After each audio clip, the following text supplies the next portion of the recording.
Okay, friends, so thank you so much for joining. And so today's topic is soul contracts and past life regression. So maybe around for 45 minutes, I'll be talking about soul contracts, what our soul contracts are.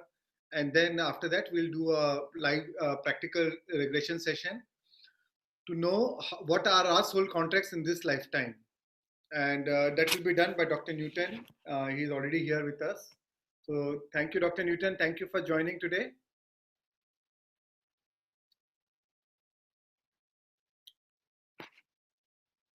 Maybe Wonderful, wonderful, Shreans. I'm very happy to be with you and all the friends. The topic is very interesting and I'm eagerly waiting to hear you. thank you. Though I am feeling a little reluctant to talk in front of you. No, you are such a master. Wonderful that I'm always very eager to listen to you because I've been listening to many of your lectures, talks, and workshops that you're giving. All these during the lockdown period, it's amazing. Thank you. Thank you. And so am I been listening to your talks also. Thank you. It's really privilege and honor for me to have you here today. And I'm quite excited to eventually go into the session. So while others are still joining, I thought I'll take the theory part and then you can, whatever, which from wherever you want to continue, can continue and then take that into a practical session. Thank you. Yeah, is Rishabh joined? Keshav?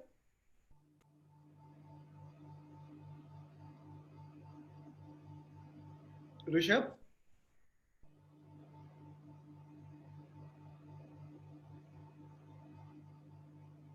And Varun is also here.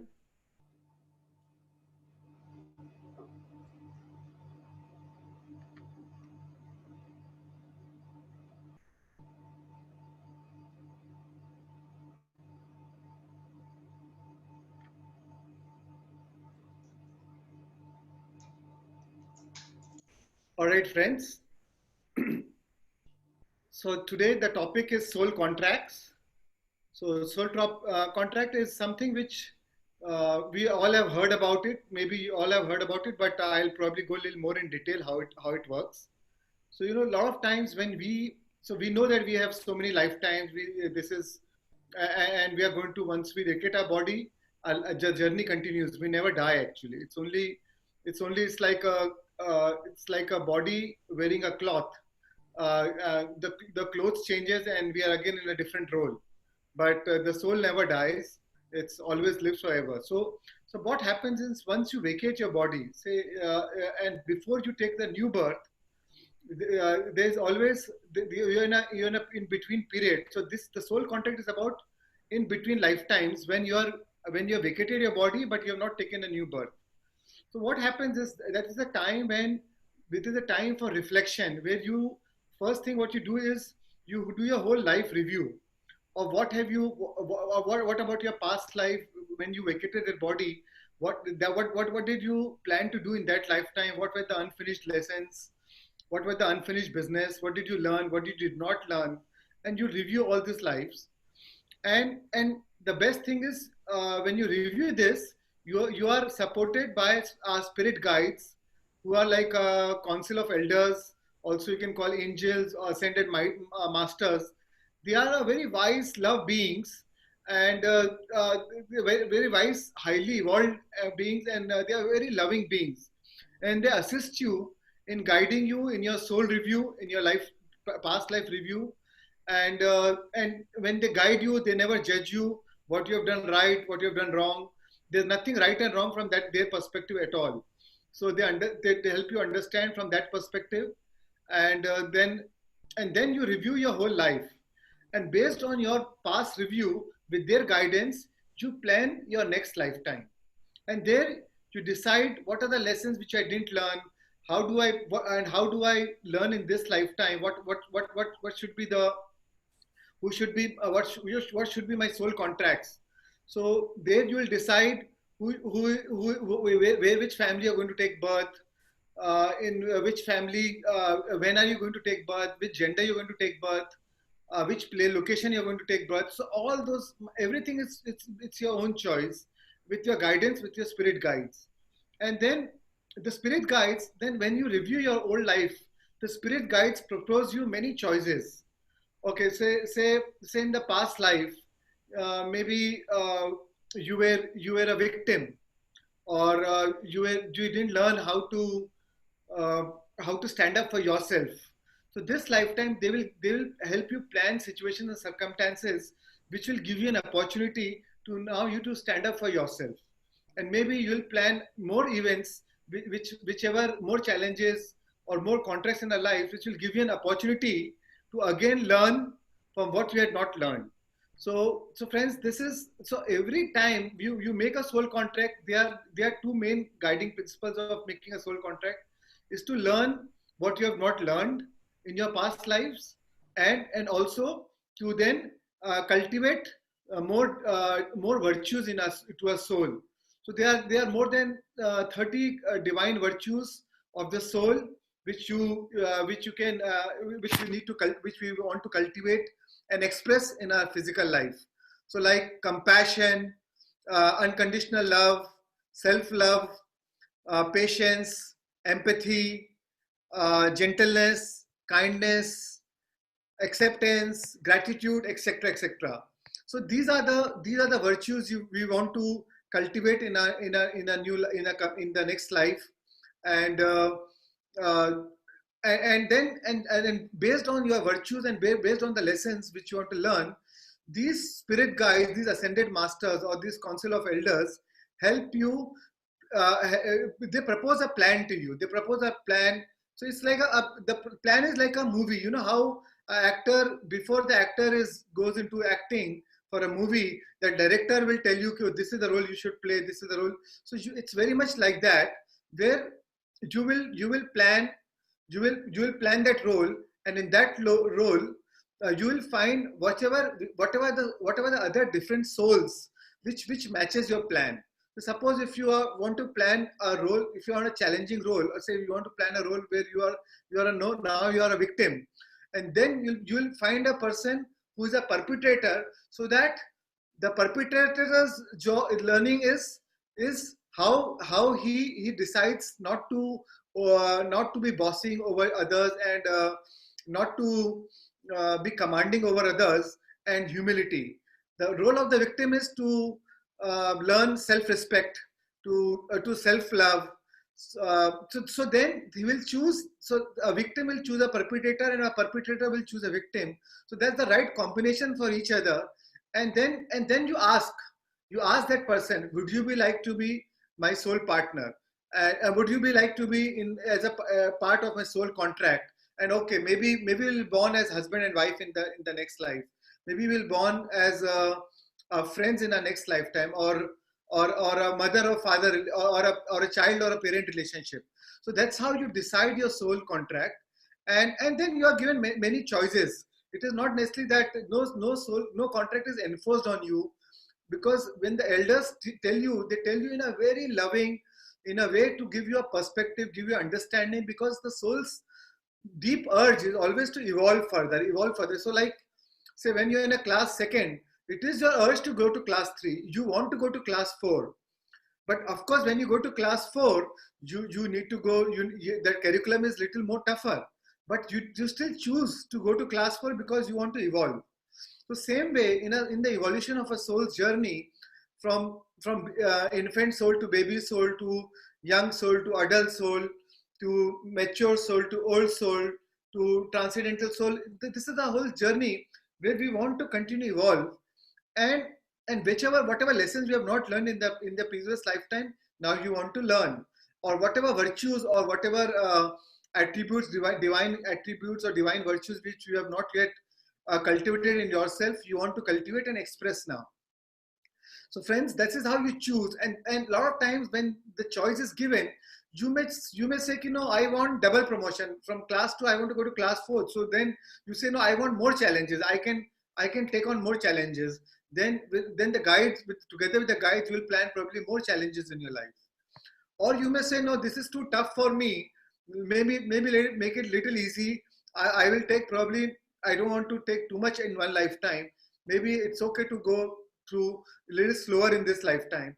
So the guides, so you can modify these choices, but eventually it's your own choice. The guides will only help you, and eventually it's your own choice and with your own intention to decide what kind of a pattern, what kind of life you want to bring, you want to take into it. So, and it's a very loving and it's a very intuitive process. These guides are extremely loving beings, so they don't judge you, and so it helps you give you the perspective so that you come from a space of complete love, and it's a completely intuitive process. It's not like a written contract that you make with somebody. It's a very intuitive process where soul to soul, you make. It's a very intuitive contract which you make very soul to soul in a very intuitive manner. It is not, there's no written contract which happens, right, friends? And then accordingly you choose all the contrast and a lot of challenges in your life. I'll come to that little later. And then, and there's one common theme for all the souls when they incarnate, is how they can be of service to others. That is always a common thing running for all the souls when they incarnate. Somehow you want to serve others because they know that only through serving others they will understand that they will move beyond themselves. They'll understand that that we are all one. We will experience oneness. So that is one common theme. Then then there's always a free will. All whatever you plan, it's always a probability. And again, even in the soul state, it is your free will to choose. And once you take birth, once you reincarnate into the body, it is always a free will. It is still a probability. You can accelerate you can always with your free will, you can accelerate your spiritual evolution, or you can delay your spiritual evolution. So it's always a free will. The law of attraction always works. The law of attraction is always working in it on it, and that's why, and that's how, with the help of free will and law of attraction, it will always keep intersecting with your soul's plan, and that's how it decides whether to accelerate your soul's journey or to delay your soul's journey. And in the process, a lot of healings will happen, a lot of learnings will happen, and as I told you, it's our choice to fast forward or delay our soul's journey. So friends, these are the, Keshav, next slide.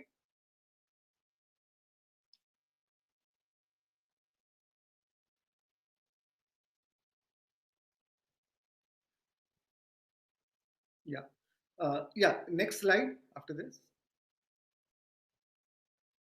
Sorry. Yeah, so friends, these are the few facts about soul contracts.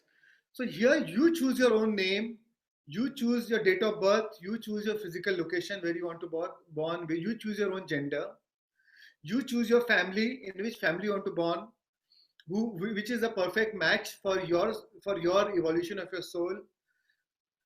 You choose and your soul family. You also choose your soul family. So over a period of time during your whole lifetime, you'll encounter your soul families as and when it is needed for your spiritual journey or your evolution.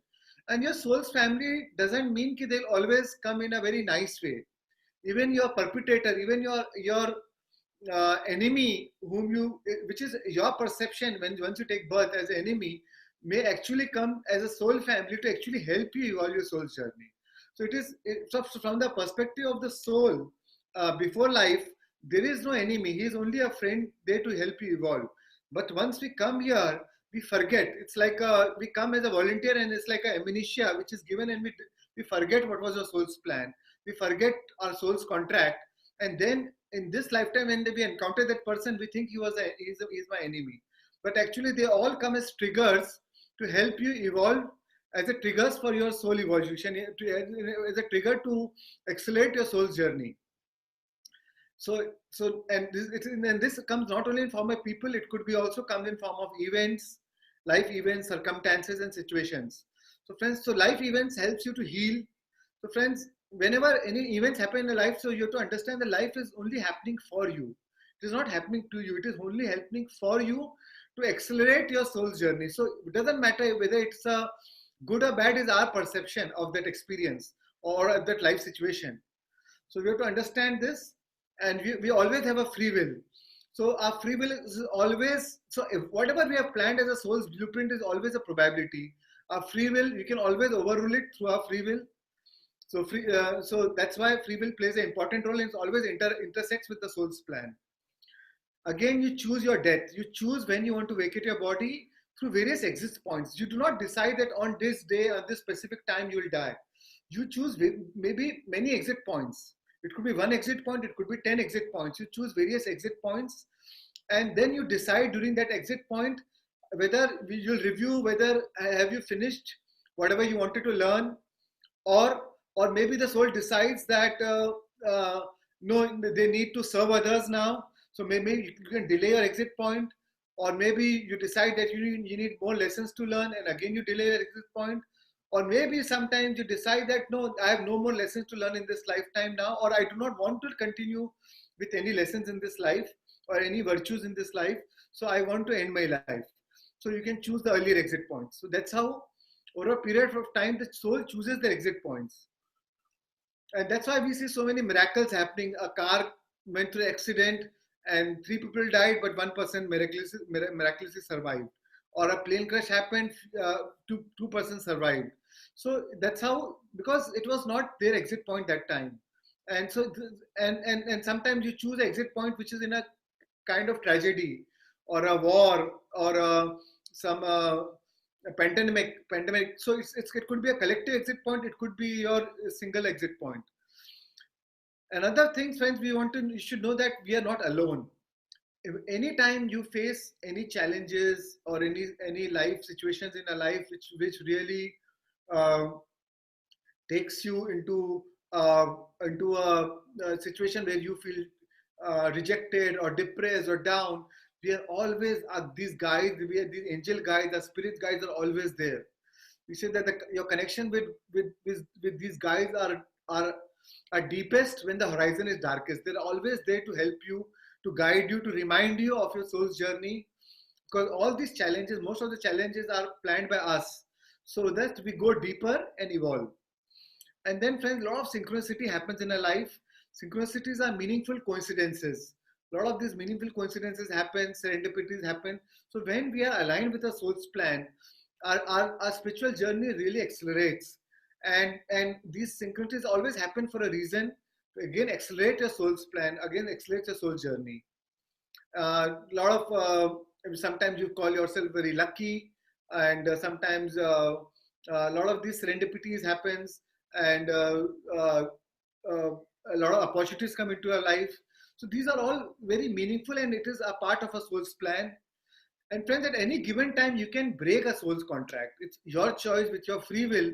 Your free will, your law attraction always overrules what you want in any period of time. So you can even break a soul contract. So I'll give you a few examples of how you break a soul contract later on. And you can always clear your karmic debt much faster than even what you have even planned.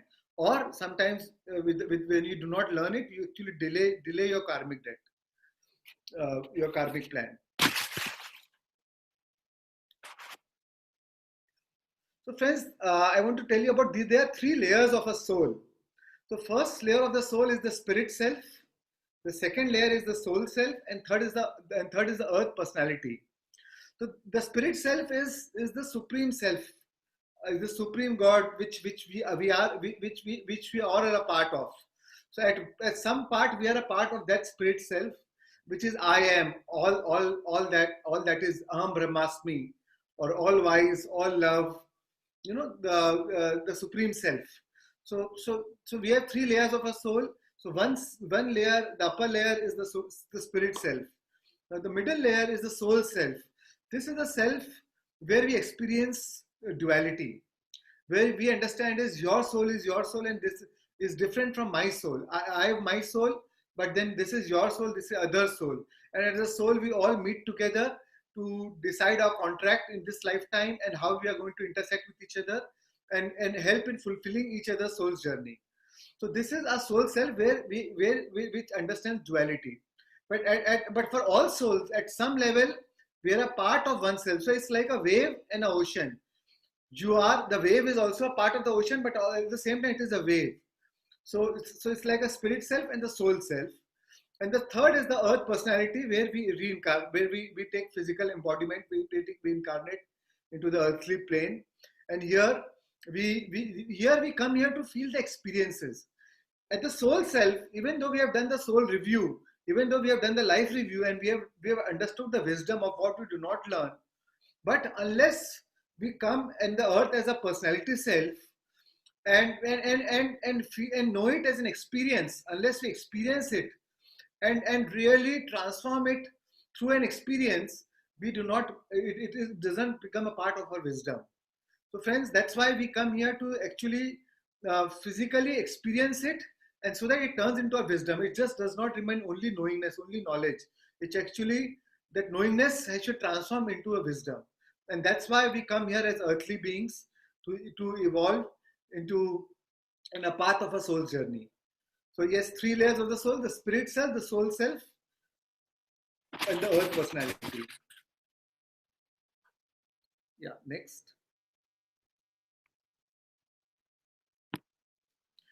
So friends, so in the soul's journey, when you determine your soul's plan, when you determine your soul's contract, so karma plays a very important role.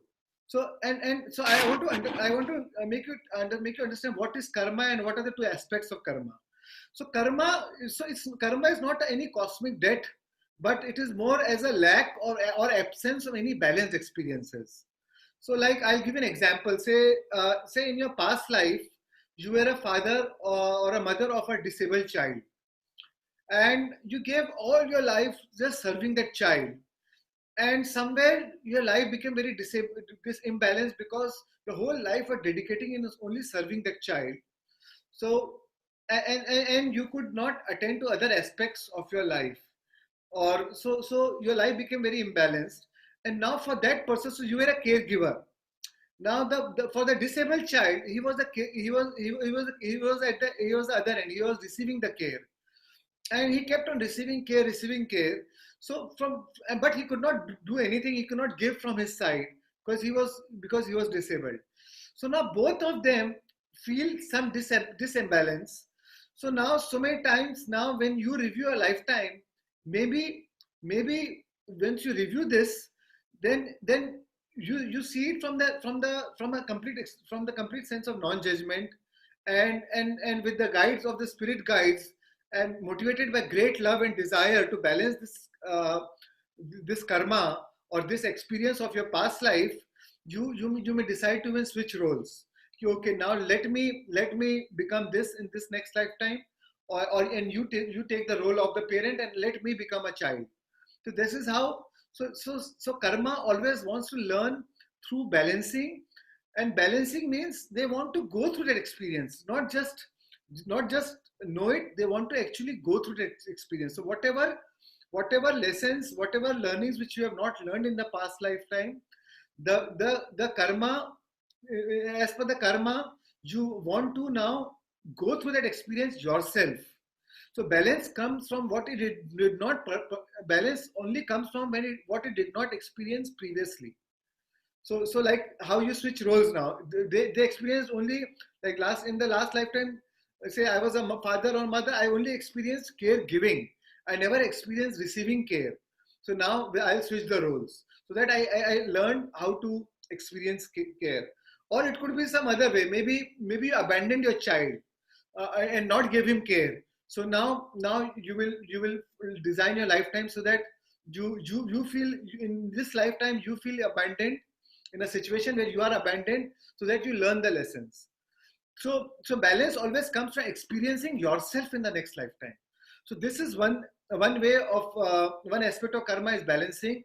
The second aspect of also the balancing comes from experiencing all sides of the issue, not just one side. Here you experience all sides of the issue, and the second aspect is now releasing.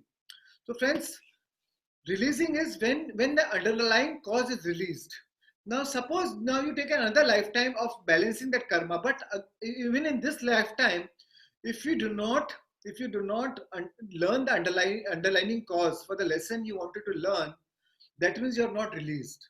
So then again you'll plan next lifetime, or unless even in this lifetime you'll probably keep on facing more challenges unless you learn the lessons.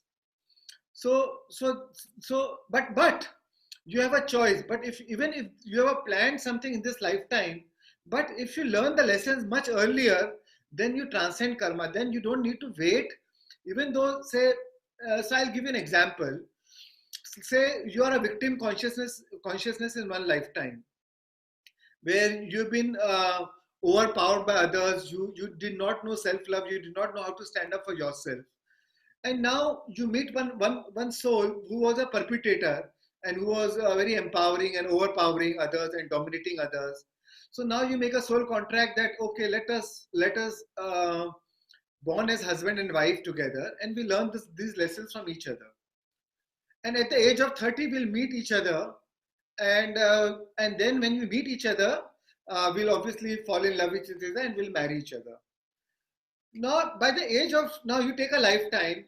Now you are born as a victim consciousness. By the age of 25, you are working somewhere and your boss is very overpowering, and you still have that aspect of victim consciousness in you, and the boss is very overpowering. But by the age of 25 only, when your boss is overpowering you, you decided to stand up for yourself. You decided that no more I will go through this victim consciousness, and you develop a sense of self-love, and you decided to quit your job or stand up for yourself, and ready to face the unknown, but you stood for your truth. So in that very moment, it's a very empowering moment where you have transcended your karma now. And then if you continue to keep that aspect alive in you, and maintain that high vibrational frequency and not the vibration frequency of the victim consciousness. So even at the age of 30, you might either you will never meet this person whom you had planned to meet, or even if then you meet that person, it could be just a friendship, or it could be just one date and that's all, and nothing really happens because you don't need to learn that lesson anymore. So friends, that's how you transcend karma. And so that is where our free will comes in, and you decide whether to transcend that karma even before time, or you may even marry that person, but you may not learn the lesson, and your whole lifetime goes in not learning the lesson, and then you again take a new lifetime, and then probably again delay that whole aspect of learning. So friends, this is how our free will and law of attraction works, and it always that's why it's always very empowering, that because of the free will and the law of attraction, to always decide to transcend your karma or delay your karma. And the moment to resolve that underlying cause, it is transformed. So that's why there are two aspects of karma. One is balancing, and the other is releasing. So karma is only a set of false beliefs about oneself and the world. And the belief is of, fear, separation.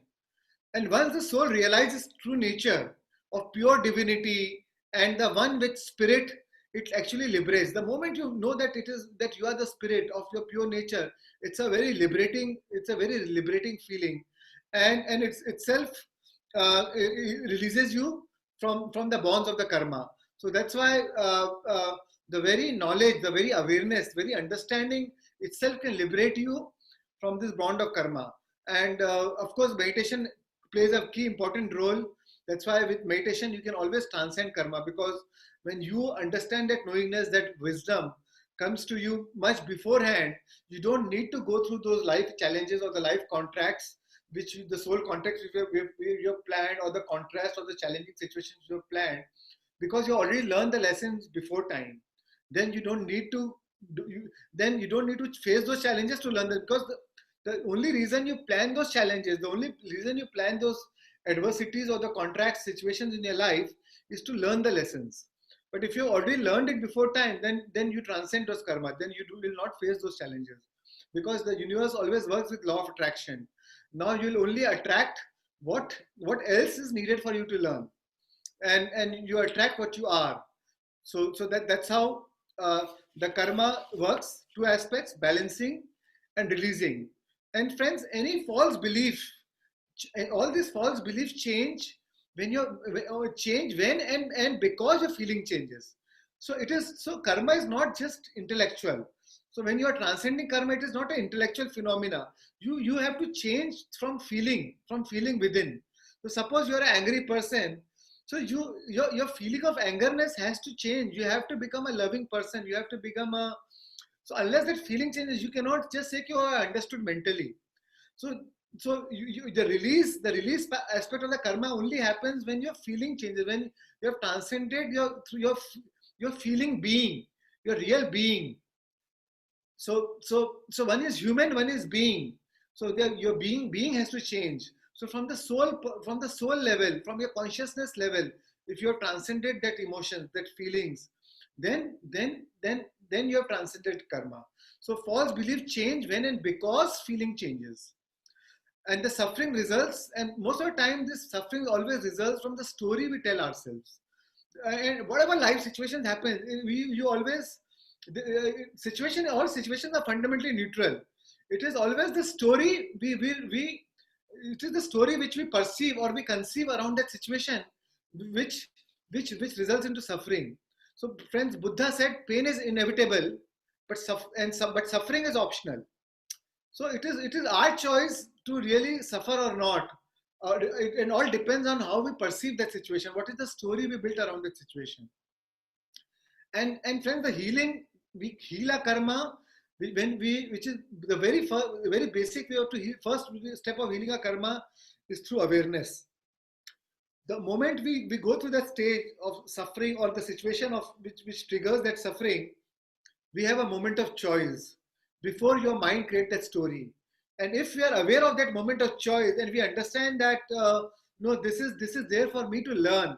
What is this? Why is this situation coming to my life? What is this aspect which I need to learn from this situation? Before you conceive your story about separateness or coming from the sense of ego or uh, or blaming others or develop so much of resistance around that situation, you always have a choice to drop that resistance and understand that what is this lesson, what was this lesson this person is trying to teach me, or this situation is trying to teach me. If this situation or this person is triggering this anger in me or this aspect of me which is a resistant pattern in me, what is the lesson which I need to learn? So friends, this is all about changing ourselves. So there was one quote, very interesting quote. Yesterday, yesterday I was yesterday I was intelligent. Yesterday I was intelligent, so I decided to change the world. But today I am wise, so I decided to change myself. So and again, meditation plays a key important role here in changing ourselves. Yeah, next slide. Next slide. Yeah. So friends, these are few of the these are the few of the attributes which you want to change. The key things, key events which you plan before you are born. So one is say physical illness. You plan your illness. Parenting a handicapped children. So it's a soul contract where so that we decide, so that we learn from each other. Deafness, blindness, it could be drug addiction, alcoholism, death of a loved one. So for me, when my father passed away when I was 19, when I realized that, when I could communicate with him, later on after once I understood meditation with Dr. Newton, when I went through my past life regression, I understood that it was a part of my soul's contract. We decided that it was a trigger for my evolution, where we decided together as a soul that he will leave me at this point of my life, and that triggered my spiritual journey. And eventually it led to my illness first. First I went through illness through tuberculosis, and then it triggered my spiritual journey. So any physical illness, any trauma, pain, suffering actually triggers your spiritual awakening. These are great points to trigger your spiritual, act as a catalyst to trigger your spiritual awakening. And once I understood that, I was totally free. I was no more grieving about my father's loss, and I was completely liberated from that feeling. So friends, this is how, so death of a loved one, any accidents in our life, miscarriage, abortions, even we decide of pets, the pets we want to encourage, which we plan our pets in our life. It could be a dog or a cat. You decide which pet, and it's a part of a soul contract. Soul contract to be a caregiving or a caretaker, to soul contract to be in an abusive relationship, and a soul contract for a spiritual awakening, adoption, adopting a child, poverty or being adopted by somebody else, poverty, suicide, rape, mental illness, incest, sexuality, caretaker or healing, and many other events. So these are few of the key events. So we decide, we as a soul contact, we plan all these things into our life. So and friends, a lot of times we also plan challenges which has nothing to do with our karma also. So we plan challenges in life explain unrelated to a karma, even though I've not did anything wrong, but still I plan some challenges in my life. So so this is how I'll give an example how it works. So these are any unresolved trauma or judgment or blame or any anger, guilt, or any of those fear-based emotions, if it still remains, you still plan to you still plan that karma, you still plan that soul contract in a life, so that you learn that lessons.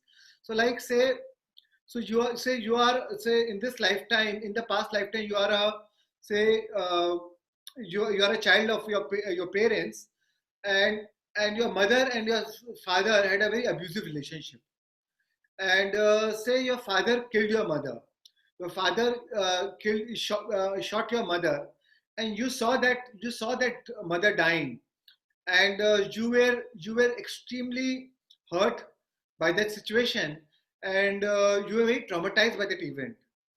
And when you are so traumatized by the event, that you in that lifetime you actually committed suicide. And these examples which I'm giving are from actually true, is from true past life regression cases, where that person, that soul, committed suicide. So in the next lifetime, now the soul planned, out of the trauma, now the soul planned to be born as a deaf girl, so that they can, so that once they so that to, and the deaf girl, and again plan that same soul people around their life, and now that person's challenges is to give them love and care, and they came as parents of this deaf girl now. So sometimes, a lot of times, we plan these challenges, these difficult situations in our life, but from the soul's perspective, it's not difficult. It is only to learn lessons. But from our physical reality, we feel, oh my God, we feel so pity, or oh my God, this born as a deaf child, or became deaf, or any kind of illnesses, or physically handicapped. So you feel it as a trauma or a tragedy, but actually it's not a tragedy from the soul's perspective.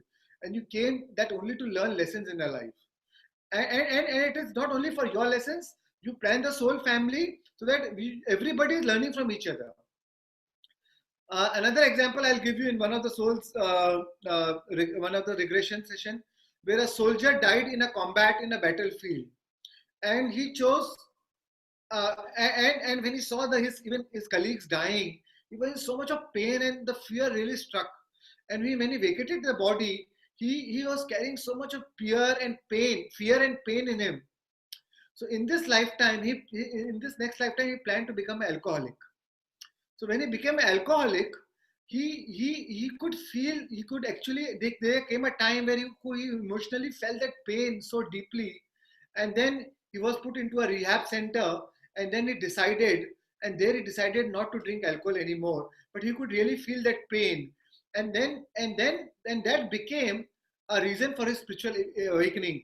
And then he got into meditation and all these spiritual courses, and really awakened his consciousness, and then became a great spiritual teacher.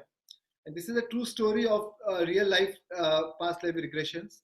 So this is how you plan different challenging situations in your life, only to learn, only to evolve further in our life. So any of these challenges. So for me, my father's death was a trigger for me to actually evolve for my spiritual awakening. I went to jail was again a trigger for me for my spiritual awakening. So when I look at these situations in my life, I feel they are great reasons for me to evolve. Or my key situations like marrying Pinky, my wife. So we had a great past life connect where we needed to learn so many lessons from each other and help each other evolve.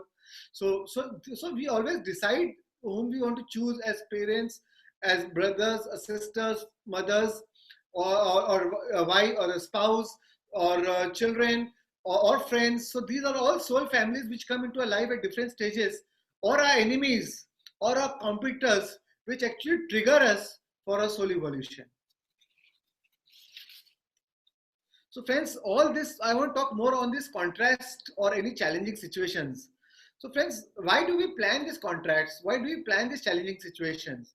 So friends, I'll give an example, an analogy of like you're sitting in a white hall.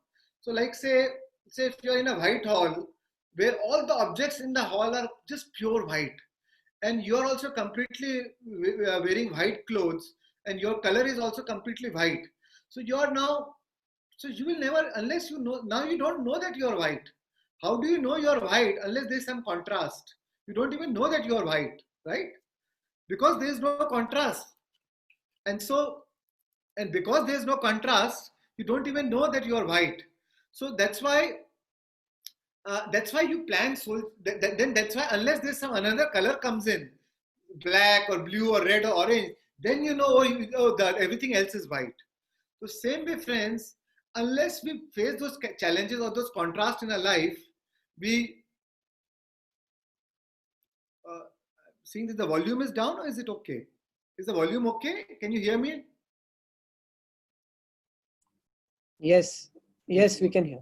Okay.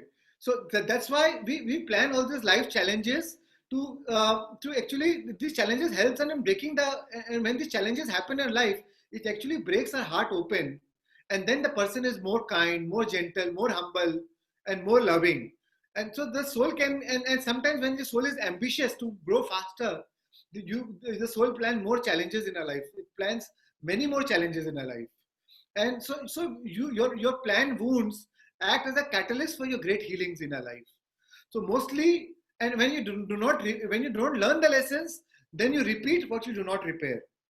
And with repeated life challenges, your soul is only trying to draw your attention for your spiritual awakening, for your lessons which you needed to learn, which helps as a trigger for your spiritual awakening. So friends, suffering is a potent healing mechanism, even though we dislike or resist suffering, but actually it is a it is a catalyst for our healing. So, and also friends, the growth process is not linear. When you plan a soul contract, sometimes we decide that, okay, this lifetime I want to go very easy. Even though there are so many life lessons to learn, maybe one lifetime you may try to take rest. 2 lifetimes you want to come and take very easy on your life, and you may plan very less challenges. So it is not a very linear process that, okay, every time you have to learn the lessons. So sometimes in a class 2, you will say, okay, I'll repeat class 2 one more lifetime. So it is your choice. It is your soul's choice. So this is how it works. Next slide. Yeah. So friends, yeah, it's over. So yeah, so this is, so one key attribute in our soul's journey is we all, sometimes we take lifetimes, and one key attribute is we all want to be in service to others. Because when we are in a service to others, it is an accelerated path of spiritual evolution. Because when you are service to others, because from the soul's perspective, there are no others. When you come here, you understand it is others, but from the soul's perspective, they are seemingly others, but they are no others. In order to foster, and that's why when you are serving others, you are actually fostering your own expansion of or the evolution of your own self. So for me, like teaching today, I'm teaching this session, or teaching is my passion, or with Dr. Newton. So it is, or with you all, whoever are doing with whichever way of doing service to others. So you are actually serving yourself, because there are no others. It is only you. They are only the extension of your own self. They are only the reflection of your own self. So you are only serving yourself, and that is how you expand consciousness. Because when you give, you receive, and when you are teaching, you are actually learning. So it is the most fastest way of actually evolution. And the highest good of yours you can do to yours is actually is in service to others. And a lot of times, a lot of souls, even in spiritual evolution, a lot of times when you keep focus only on your soul, only on your own self evolution, when that focus is only on your own spiritual advancement, actually your soul's evolution slows down. The soul evolves fastest when you're also actually helping in others' evolution. You're actually serving others in their journey. So the very service means an act of loving kindness. And when you do that, you expand your consciousness.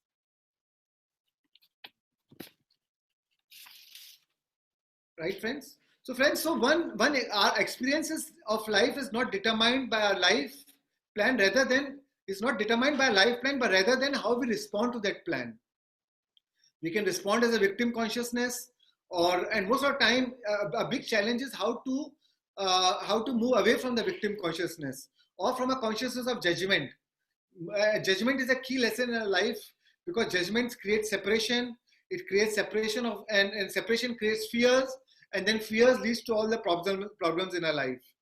And another challenge of our life is always to release resistance. Because friends, when we have resistance in our life, any life situation, if you are coming from a state of resistance and resist that situation, what you resist, you persist. By law of attraction, when you resist, you are giving more energy to that situation, more energy to what you do not want. And by that law of attraction, you'll draw more of those situations in your life. So our biggest challenge is to drop that resistance in our life. And when you drop that resistance, it becomes acceptance. And with acceptance, turns into receptivity. Then you are receptive to any situation in your life. And that receptivity grows into embrace. Now you're able to embrace the situation. Whatever situation is in life, now you not judge it as good or bad. You're easily able to embrace the situation. You're able to understand what are the lessons which I need to learn from this life. So even you will sympathize with even your enemies, even your perpetrators, because you know that now you thank them. You are in full of gratitude to them because you know that they are triggers for your spiritual growth. They come here as a part of your soul family for your spiritual evolution. So from receptivity grows into embrace, and from embrace is transformed into gratitude for the experiences, because with those experiences help us to open our hearts and expand us as a souls. Okay, friends, thank you so much. So with this, I will hand over to Dr. Newton. Before we start, I would like before Dr. Newton starts and we go into session, I invite Rishabh to speak few words. Anything you want to announce, Rishabh? Rishabh is a co-host with me. Rishabh and Varun, my younger brother. Yeah. Hello and all, and welcome to another session of PLR. It was something that we all got a feedback that it is something that we want to do it again, and so we invited Dr. Newton. And thank you, Dr. Newton, for again coming back for the second time. First time we had quite a few technical issues. This time I hope we don't have it, since we've tried to work on it, but if it's still there, please excuse us.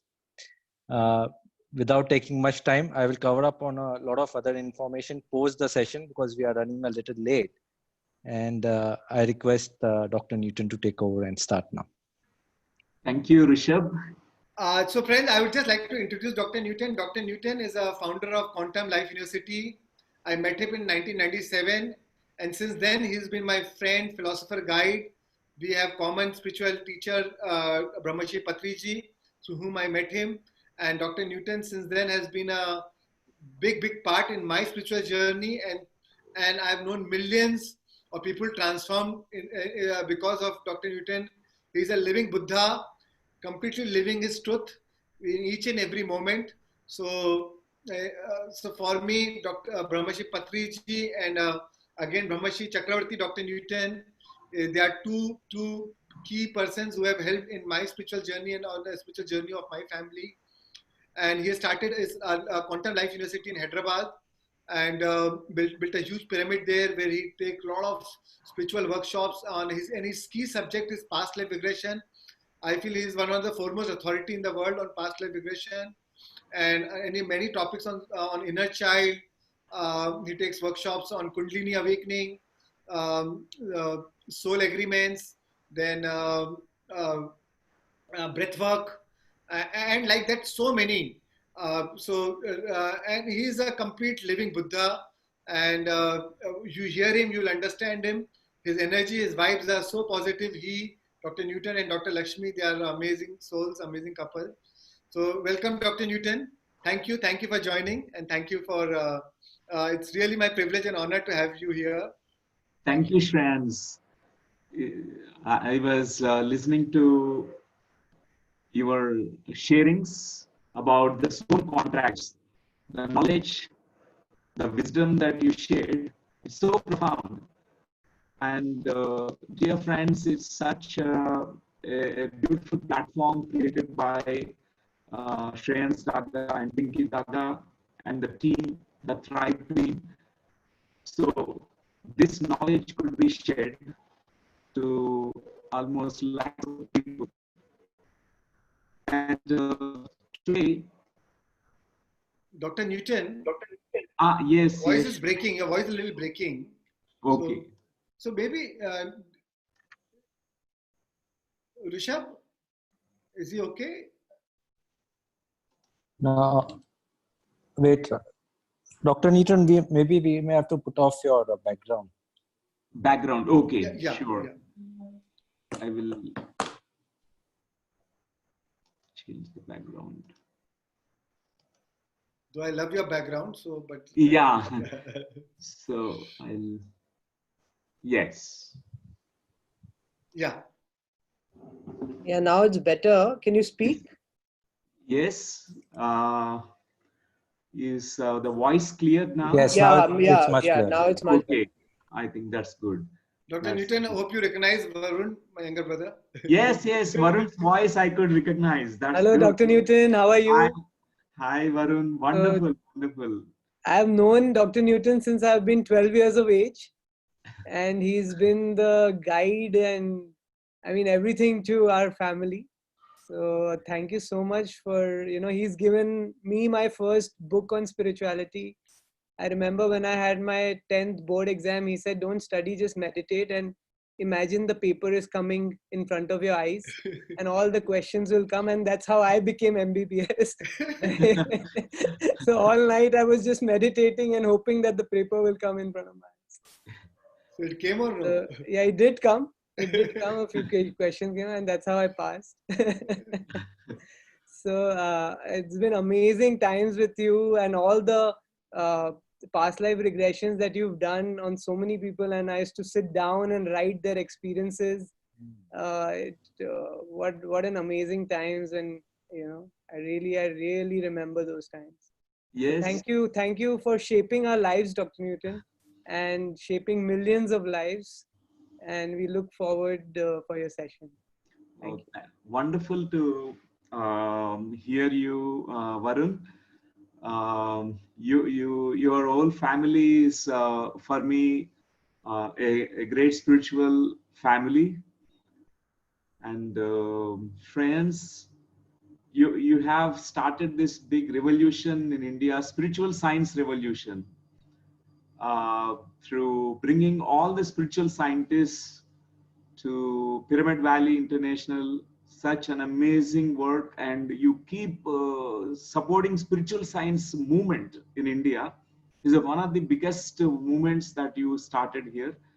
I always admire all the works that you do. What a inspiring energy that you carry. You inspire so many people. Varun, I always remember you. You are the very smart and spiritually evolved being. You know how to do the smart work and also no work, path of least effort. I remember all your experiences of your exams, how you could pass through them uh, using meditation and your intuition, activating your intuitions. Thanks. All thanks to you, sir. Thank you so much. Wonderful. So, dear friends, today Shreans Daga shared about profound wisdom about soul contracts. It's none the less than this beautiful wisdom of Bharat which was presented in Bhagavatam, Mahabhagavatam. All the ancient scriptures, they talk about it. For example, if Ramayana speaks about the way of living, how to live our life, and Mahabharata speaks about what is in front of our eyes. Whole Mahabharata war is happening in front of our eyes, within us also, inside us. The two forces always in conflict. And Bhagavatam, always it's about between life soul contracts. What kind of soul plan you have made, prepared, and also soul contracts you made with people. You have different soul contracts, and Shreans Daga mentioned about different soul contracts that you make. Individual, groups, group contracts, and also mutual contracts. People also have certain contracts. So soul contracts means we understand that it is always coming from the soul plane. It's part of our soul plan. It's agreements made by people before they have stepped into the body, the fetal body. But there are exceptions to this rule. There are contracts even this current life. Even this current lifetime, certain childhood traumas, you may make up a contract. You may say to yourself that till I learn about this particular lesson, I will not be going into this path. I will not look at these things. You may say that it's a strong contract, or you may carry a certain illness, which is also part of this. So your contract that you developed in this current lifetime. But we are talking mostly about soul contracts. It's those soul lessons that we wanted to learn. I think voice is again breaking. No, now you can hear. So it's okay, Doctor. Continue. No now. problem. Okay. Yeah, no, it's fine. So soul contracts are your lessons that you needed to learn. So for example, law of karma is also showing us the way about learning our lessons. Karma is learning our lesson and evolving, going out of these karmic cycles. So dear friends, today we will have this experiential session. Already you have come to know enough about a great knowledge about soul contracts. So let us today understand about what are your soul contracts and what is that you need to learn so that you can free yourself from these soul contracts. Mostly all these soul contracts are limiting, very binding also. It makes us feel a kind of restriction.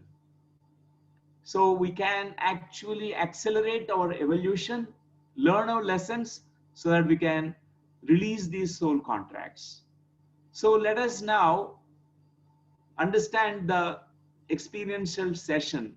So friends, in this session, approximately around 40 minutes duration, 40 minutes to 45 minutes. So during this session, the plan is initially we will be learning about different types of experiences.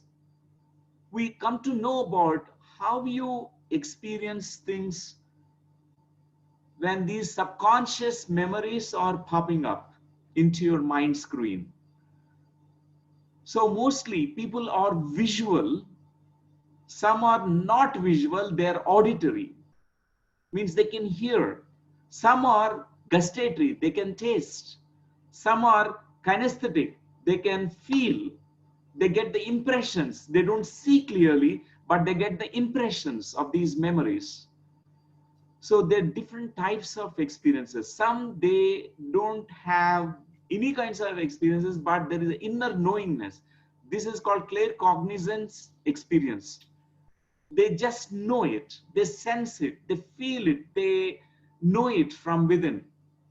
So from the inner knowingness, they access that past life memory. So be ready to explore these lifetimes, whatever way your mode of, accessing this past life memories, it's perfectly all right. We don't need to judge ourselves. Oh, I'm not able to see clearly. I'm getting only the impressions. Even impressions are very good. You can still access. The success rate of any past life regression session is 80%. 20% of the individuals, for various factors, reasons, they are not able to access past life memories. For example, maybe it's not required for them to know about the past. Or it could be that not yet they are ready to explore the past life memory. The second reason. The third is internal resistance. There is a great fear. There is a fear of getting into a trance or fear of getting into a past life memory. That also prevents people to get into a past life regression session. So friends, let us give ourselves a best effort, best attempt, and definitely you will definitely access certain important things about your life. You understand certain things about life. So though we call it as regression, know that you'll progress a lot, because we are here to let go of some certain things from the past, learning certain lessons from the past and letting go of that past. That's what we are doing here. We are not going to cling to the past. It's highly clinical, therapeutic. Though we are attempting a group session here, dear friends, any kind of personal assistance you require, there are many wonderful trained masters, facilitators in almost every city in India and across the globe. You can always take their help. So first, initially, we'll be going into our childhood memories. We regress back to earlier childhood memories, and then we open that gateway, a gateway to, the other side, where we can enter into one of the lifetimes which is very significant for you. There are many significant lifetimes, approximately around 6 or 7 or 8. Some they have so many core lifetimes. They are called significant lifetimes. They have a deep impact on this current life. So let us today give our best to go into this past life explorations. So once we visit the past life, after that we go through significant memories of that past life till the death point, and we explore after death, what happened after death. So Shreans explained about review process, what we do in the life after death states. We review, we also pick up the lessons from that past life, and then we come into the place where we are interacting with the spiritual guides, where we prepare our soul plan. So that's what is the rough idea of this session, friends. You don't need to now worry about, how it is going to work out. So you just relax, find a comfortable place. We'll be playing a background music, so it will help you.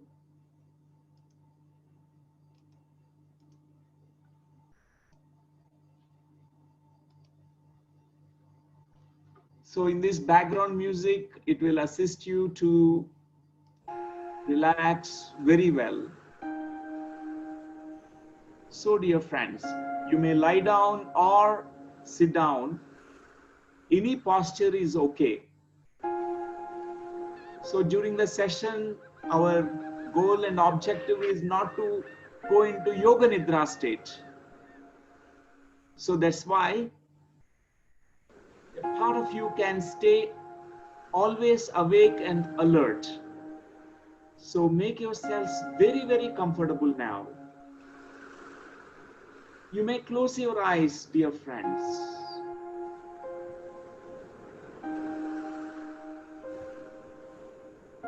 As you pay attention to your breathing, as you notice your inhalation and exhalation, allow yourself to completely relax. As you hear the sounds, the sound of the music, sound of my voice, and also other sounds that you may be hearing, every sound that you hear will assist you, help you to go into a deeper and deeper state of relaxation.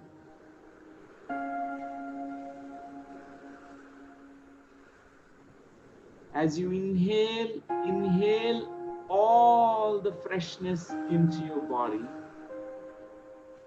And as you exhale, let go of all the tiredness, all the stress,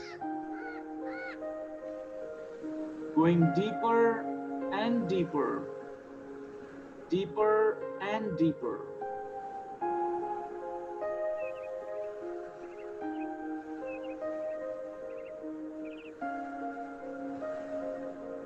Allow yourself to drift into a deeper state of relaxation.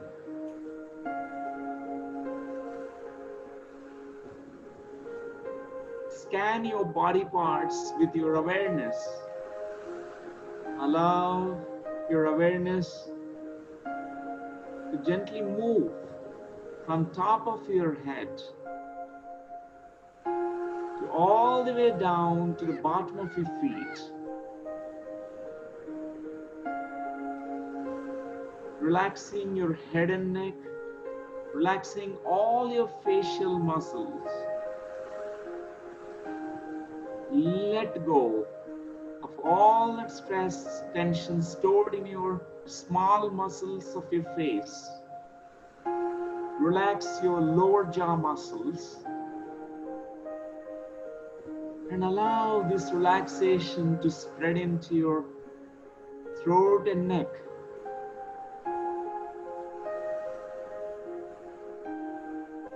And relax your shoulders now.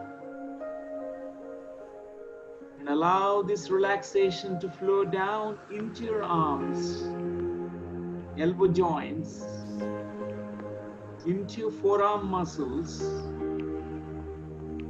into your wrist joints,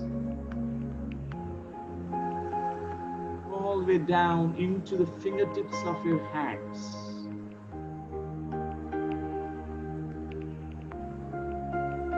Totally relax. Notice the subtle sensations, vibrations coming from the fingertips of your hands.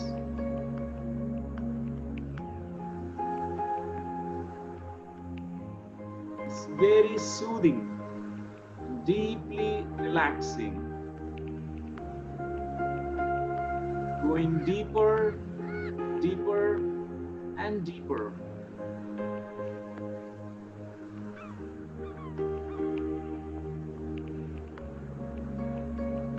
At this moment, direct your awareness into your chest, relaxing all muscles of your chest, relaxing your lungs and heart. Allow this relaxation now to spread into your abdomen, relaxing your abdominal muscles and allow this relaxation to spread into all your abdominal organs. As you inhale deeply now, Relax all your abdominal organs and slowly exhale. Relaxing your liver, gallbladder, pancreas, spleen, kidneys, intestines.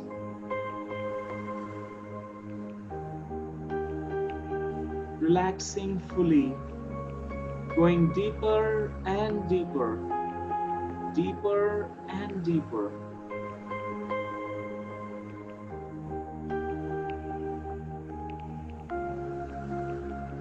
And now direct your awareness into your backbone. Relax all the muscles of your back.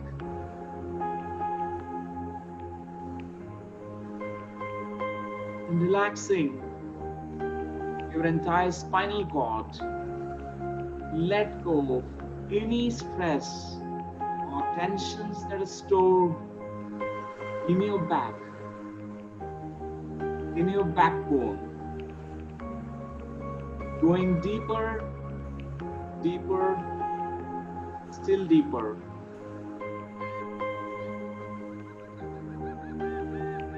At this moment, direct your awareness into your pelvis, relaxing your pelvic muscles, relaxing your hip joints, muscles of your thighs, relaxing your knee joints. Allow this relaxation to flow down into your calves. Now relax your ankles and your feet.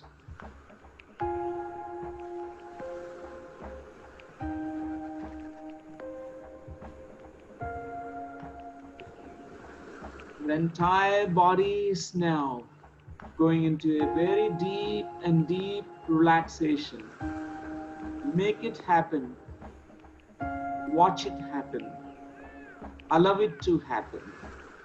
Deeper, deeper, and deeper. At this moment, I'd like you to imagine, visualize, picturize, feel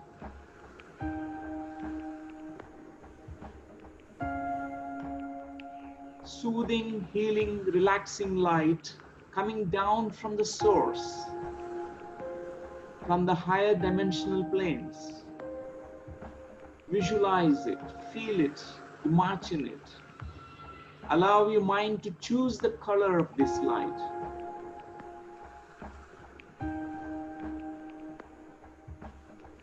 Allow this light to flow into your body, spreading into all the parts of your body, relaxing your entire body now. Going deeper and deeper, deeper and deeper.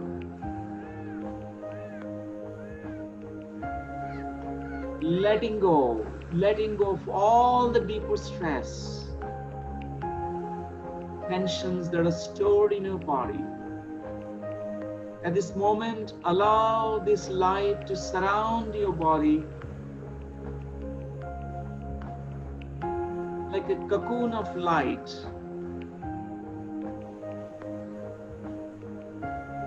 Feeling safe and secure with this divine light surrounding you.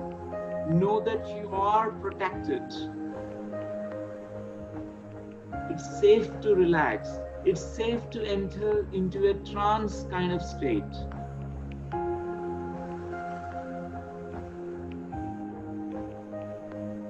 At this moment, I'd like you to send out your mind to the most beautiful place of nature, your favorite place of nature, a place where you feel safe and comfortable. It could be place in mountains or riverside or a beach, or it could be a forest, a beautiful garden, or it could be a place which is existing in a parallel universe. Does not matter where it is. Send out your mind to that place where you can completely relax. It's a kind of beautiful, peaceful sanctuary for you, where you can be transported into a deeper and deeper and deeper dimensions of relaxation, deepest possible relaxation. Once you are there, feel what you feel, see what you see, experience that nature using all your 5 senses, looking at that nature, appreciating the beauty of the nature, the colors, the textures.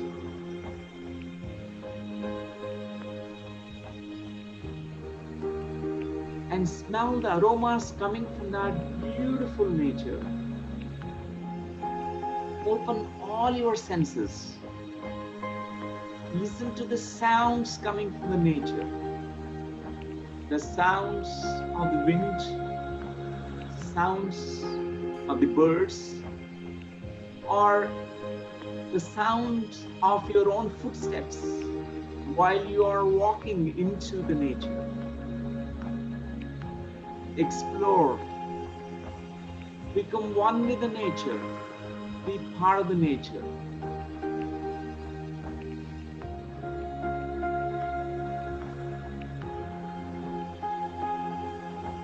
Relaxing at all the levels of being. Physical body, mind, heart, and spiritually at a deeper levels of consciousness.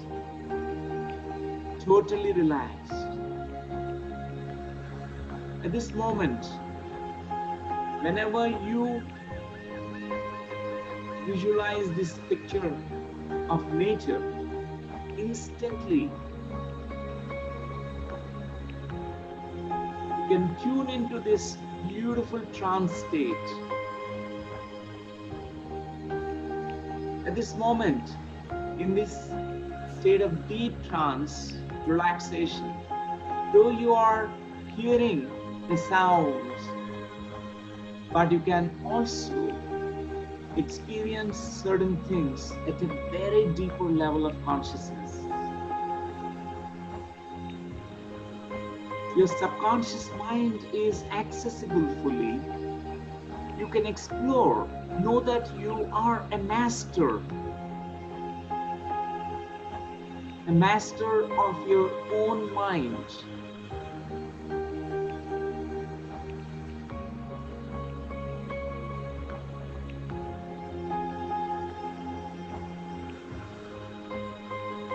At this moment, give yourself all the permissions to journey back in time.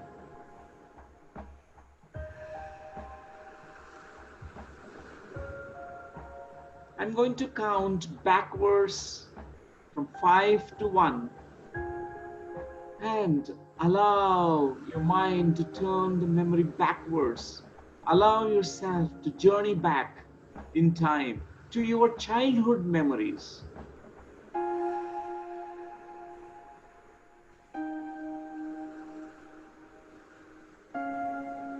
5.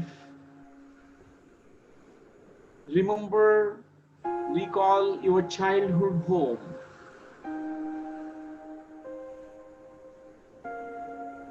This particular childhood home which is very close to your heart. There are many memories stored there in that childhood home. Remember, recall the details of it. 4. At this moment, send out your mind to that place where you lived in your childhood home,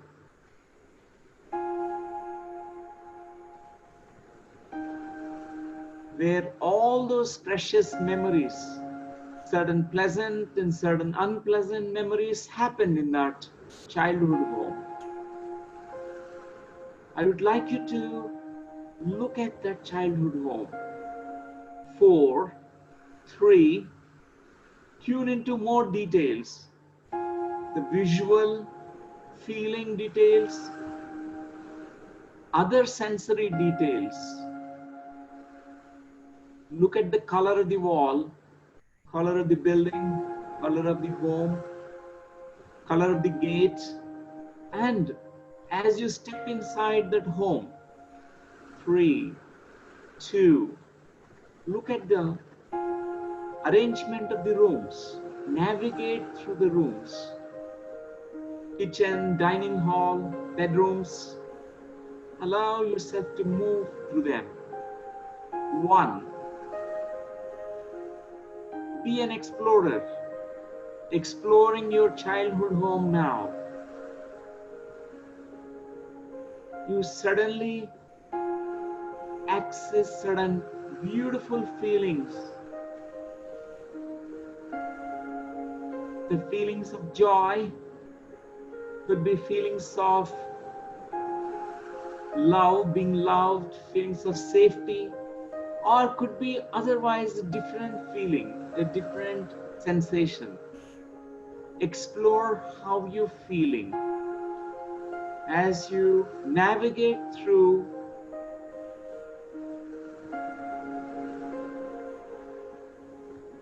all the rooms. I'd like you to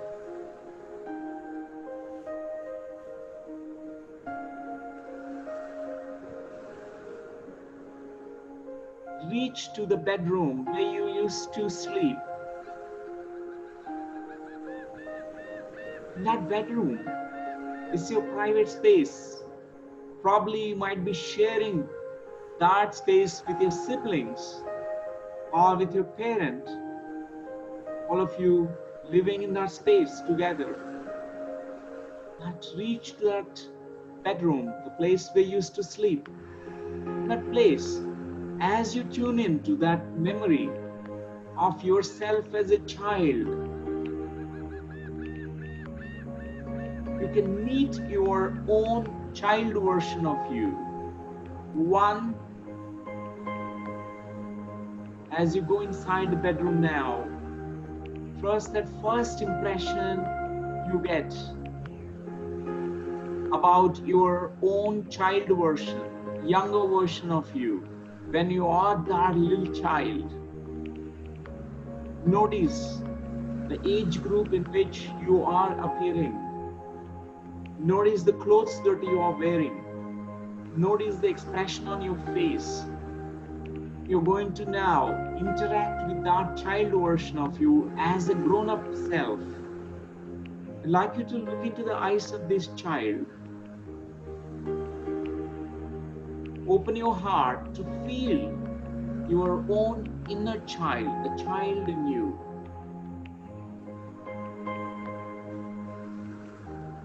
Trust the impressions you're getting or the visual details that you're getting. From your heart, you can say to this child, I'm coming from the future time, glad that I could find you today. Look into the eyes of this child.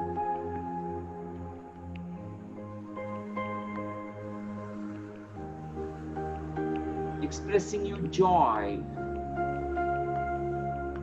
And through these eyes of this child,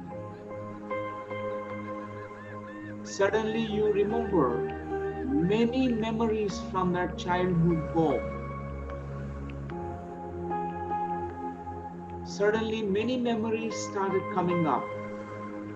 From those memories, you recognize a significant memory, few significant memories. You tune into one of the significant memories. So important for you to know now I'm going to count now, 5 to 1. I would like you to now focus fully on that significant memory of your childhood. 5. Remember, recall the details of this memory. Give yourself complete permission to look into this memory, to feel, to experience it. 4, 3, relive, re-experience as if it is happening now. 2, at this point of time, fully feel what you are feeling in that particular moment, in that childhood memory. 1, completely tune into that memory.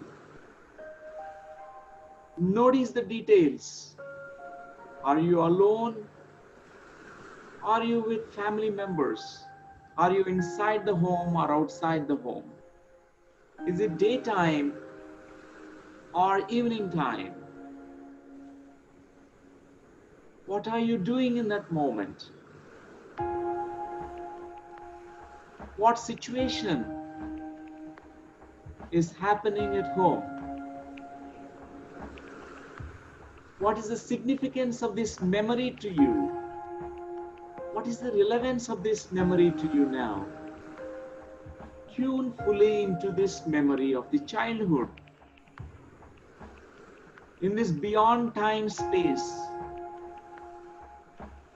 you can fully access the memory. Not only accessing the memory, you can process it, you can re-experience it, you can fully feel it from your heart. You can access those deeply buried feelings of this child version of you, whether it is a pleasant feeling or unpleasant feeling, a pleasant sensation or unpleasant sensation, doesn't matter.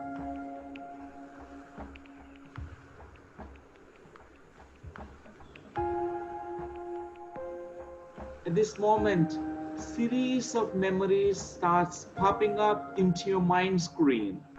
You can keep turning your memory backwards. In that childhood home, there are many memories of your siblings, your brothers, sisters, mother, father, uncles, aunts, and other significant members of the family. There are many, many memories connected to your family. I'd like you to tune into now these memories which are deeply buried in you. Allow yourself to turn the memory backwards, scanning through all these memories. It's like flipping through the pages of a photo album.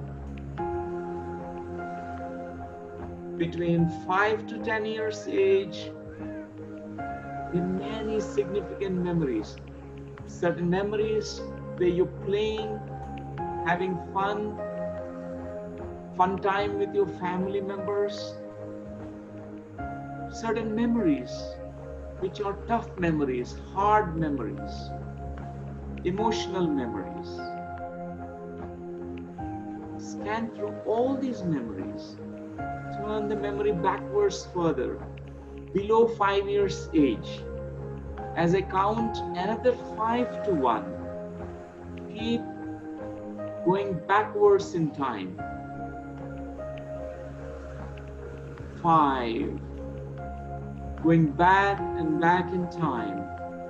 4, turning your memory backwards when you are 4 years age.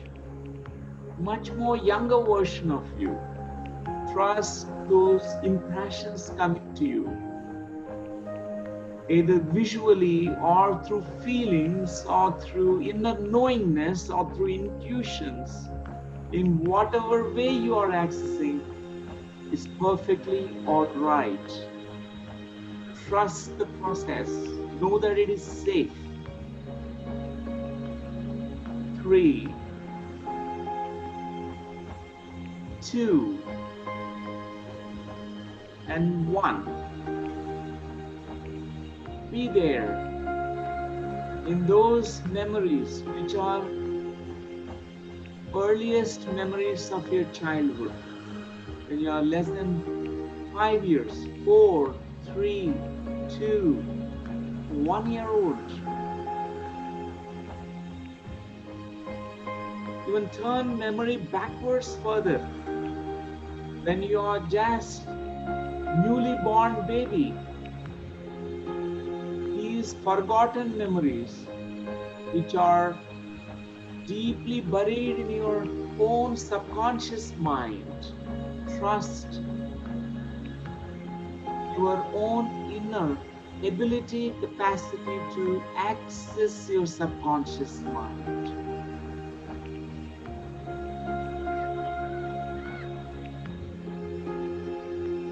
Know that it is safe to access these memories. Turn the memory further backwards to the time when you are inside the mother's womb.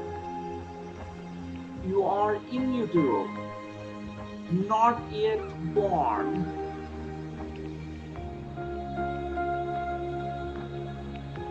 At this moment, as I count backwards 5 to 1, tune into that memory when you are inside the womb space of your mother. 5, 4, 3, 2, images, pictures, impressions, sensations, feelings, perceptions becoming clear and vivid. Notice whether it is warm or cold inside the womb space. Trust that first impression you get. 1. Step inside this memory when you are a fetus inside the womb space of your mother. Trust the impressions. Suspending the logical mind, analytical mind, without editing, analyzing the information. Trust the process. Allow yourself to completely experience this fetal memory when you are that small fetus inside the womb space of the mother. And notice how your mother is feeling about you in that moment. Is she feeling happy,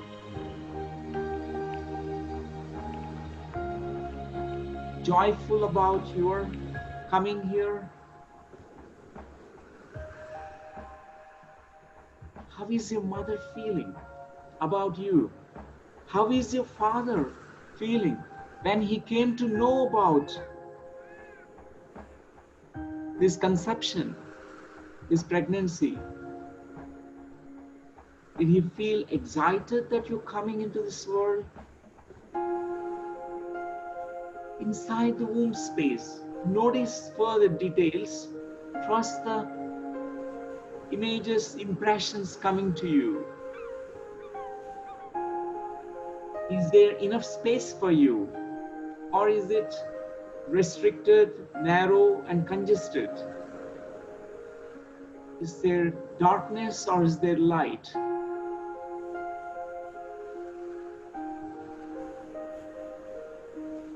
Are you feeling welcomed by your mother and father and the family?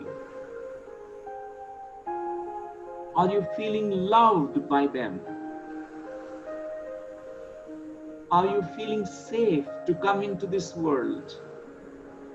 Trust the impressions coming into you. Trust these deeper intuitions. Through these intuitions, you can access this complete memory in this beyond time space. You can completely access the memory of the fetus and notice the time when you are ready to come out of the mother's womb, the time you are coming out as newborn baby, your first moments on this planet Earth, in this current life. Look at this first moments of this life. Once you are outside the womb space, notice who is there to support you. Are you being visited by your father? Can you feel your mother with you? Who was holding you when you were born as a child? Look around and feel around, notice the details of the surroundings where you were born. How are you feeling as this newborn baby? Are you feeling this world is a safe place? Are you feeling welcomed? Are you feeling very excited for this new adventure? How are you exactly feeling in that moment? Tune into those feelings. Trust the impressions coming to you.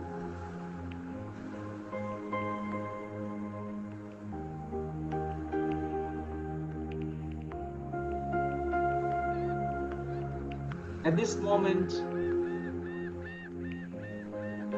slowly and slowly detach yourself from these memories of your childhood and the womb space, floating above the scene. As I count another 5 to 1, in this counting process, I would like you to journey through a time tunnel. This tunnel of time can take you back into a past life memory.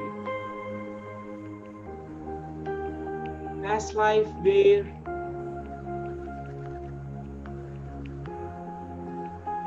something significant happened. Something which is very, very directly linked, connected to this current life.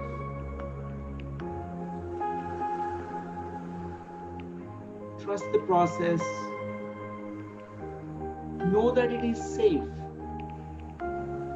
5, I would like you to visualize or imagine, feel yourself inside this time tunnel. It's a dark tunnel, and far end of the tunnel there is a light. I'd like you to look at that light. Visualize, picturize, imagine yourself journeying now to the end of the tunnel. By the count of 1, I would like you to jump into that light. You'll be joining a past life memory. 4, know that your higher self, your spiritual guides, beings of light, supporting you through this entire journey. Know that it is completely safe.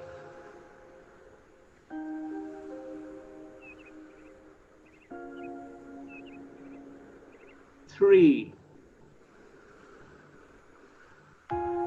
going towards the end of the tunnel, tuning to that significant past life, a very important lifetime which is directly connected to this current life. 2, going closer to that light, and at the end of the tunnel, imagine yourself there. Visualize, picturize yourself there, closer to the light at the end of the tunnel. By the count of 1, trust and jump into that light. You will be joining a past life memory, which is very significant and important for you to know. Now, 1, jump into that light. Trust that first impression that you are receiving. As you land yourself into a past life memory, when you are in a different century, different time period, in a different body, in different country, different place, I'd like you to completely tune into that impression without analyzing or editing. I would like you to look down at your feet. Trust that first impression you're getting about your feet. Notice your feet, the footwear you're wearing. Notice your body, whether it is a man's body or a woman's body. Notice the costume that you're wearing. Trust the first impression you're getting about the clothes that you're wearing.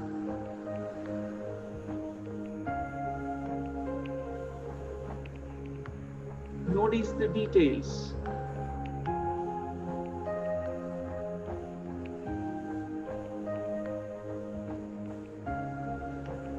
And at this moment,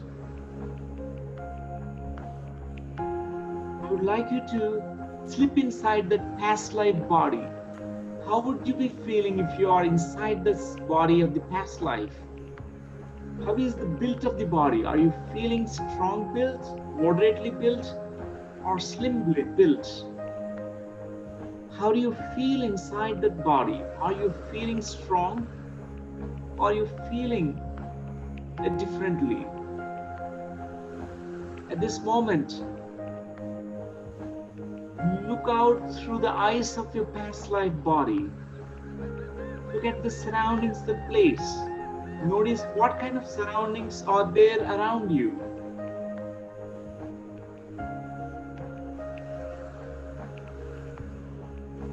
Tune into that information of that surroundings. What kind of place is it? Is it a town, city, village, or is it a place of nature? What kind of place is it? Trust the first impression you receive about this place. What is your intuition saying about this place? Is it familiar to you? What is that name that's flashing into your consciousness at this moment?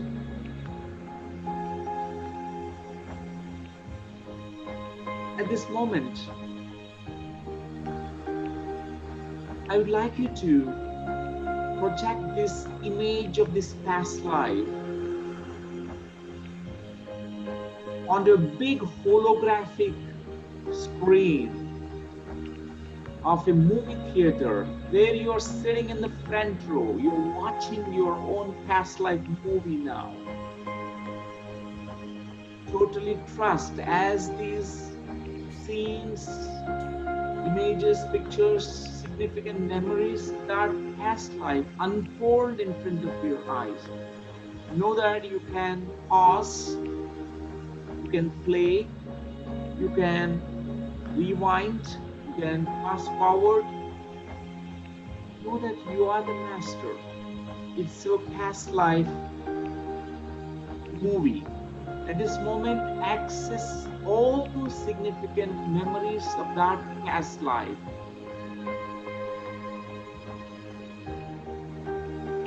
Let the images, pictures, impressions be projected onto this big movie screen theater. Notice your relationships in that past life. are the people that you are living with, your family members, friends, and other significant members. Notice the details. Notice the nature of your work, what kind of profession you are in, what kind of work that you're doing. Trust the impressions coming to you as you tune more and more into that past life movie. Know that if there are disjointed images, tune again into that particular image which is significant. Tune into that one particular past life information. If multiple lifetimes are opening, just tune into one.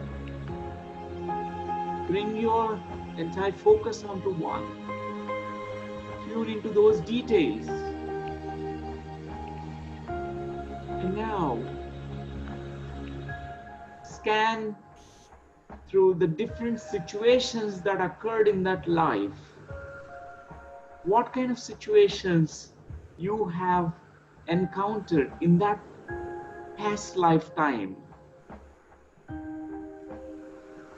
Look at all those significant situations, significant memories, whether it is connected with your work or relationships, or could be something very, very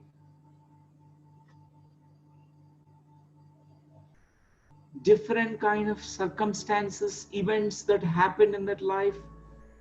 Allow this entire past life movie to unfold in front of your eyes. Totally trust the process without analyzing or editing the information.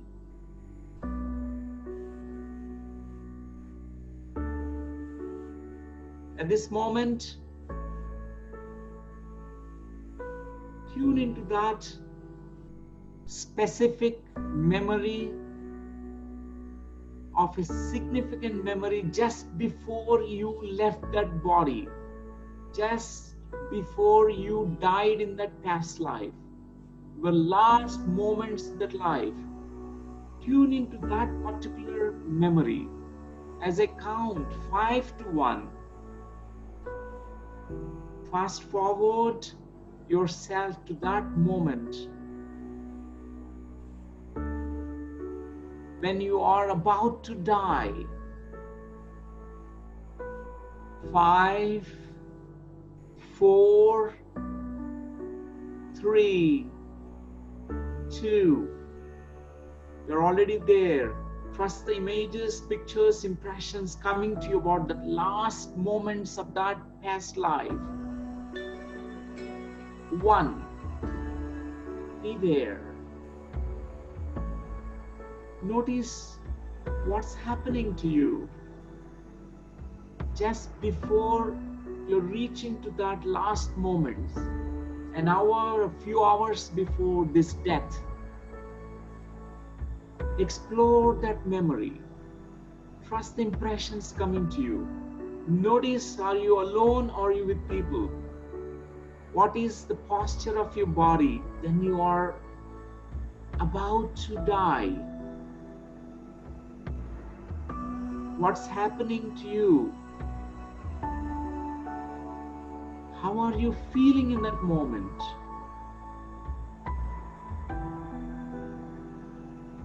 Tune into that last moments of that life.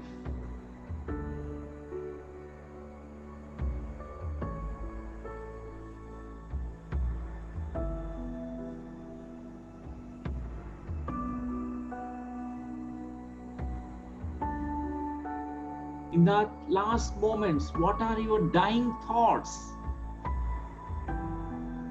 Are you thinking about someone? Are you remembering someone in that moment? What are your dying feelings?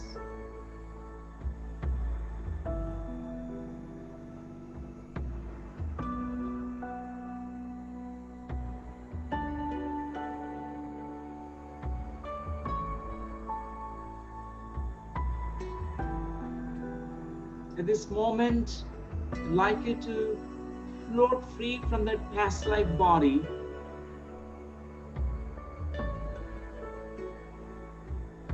Hovering above the body, look down at your past life body. Notice the details. How is that past life body looking like?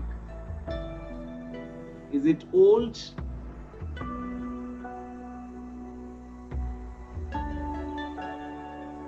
Or is it looking very young? How old were you at that time when you're dying? Even as the spectator, as a soul which is freed from the body, look down and notice, are there people gathered around your body? What kind of death rites conducted? What kind of death rituals conducted? Stay there for a while. Look at the cremation or burials or whatever procedures that happened. How is this body mixed with the 5 elements of nature? How are you feeling as a soul as you watch it? Are you feeling happy that you are free from that lifetime? Are you feeling sad to leave that body? At this moment, as a soul consciousness, you can review that entire life. Make a review of that life. Let all the significant memories of that life flash in front of your eyes.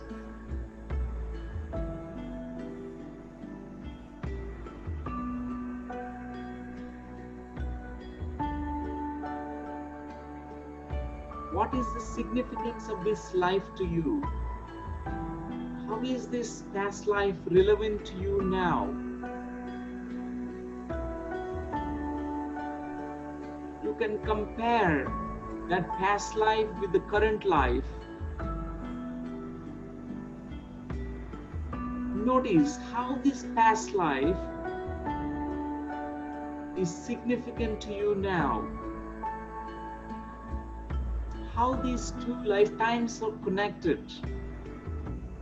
Do you see, recognize anything like a pattern?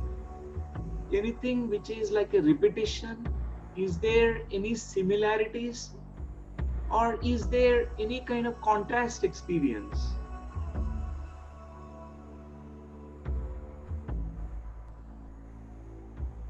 Recognize if you could identify the people from that past life who are living with you in this current life. Trust the impressions that you're receiving now. Trust your intuitions.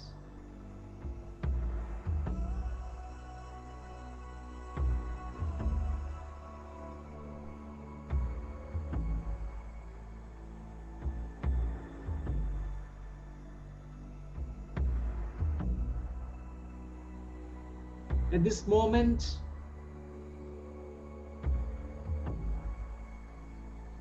I would like you to continue your journey as a soul. Notice the details. As a soul, when you're continuing the journey, which direction are you moving? Are you moving vertically or tangentially or horizontally?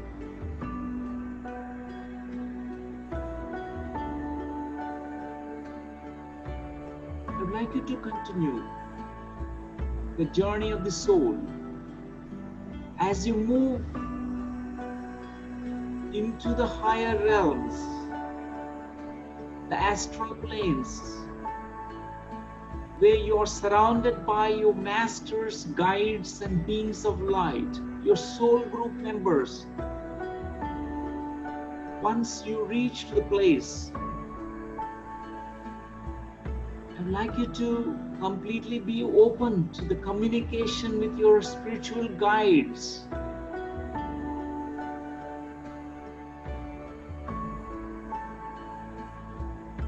Once you are there, feel what you feel, see what you see, and experience through spiritual guides, the beings of light, higher self of you. I'd like you to be open now to receive the messages from them. You can telepathically communicate with them.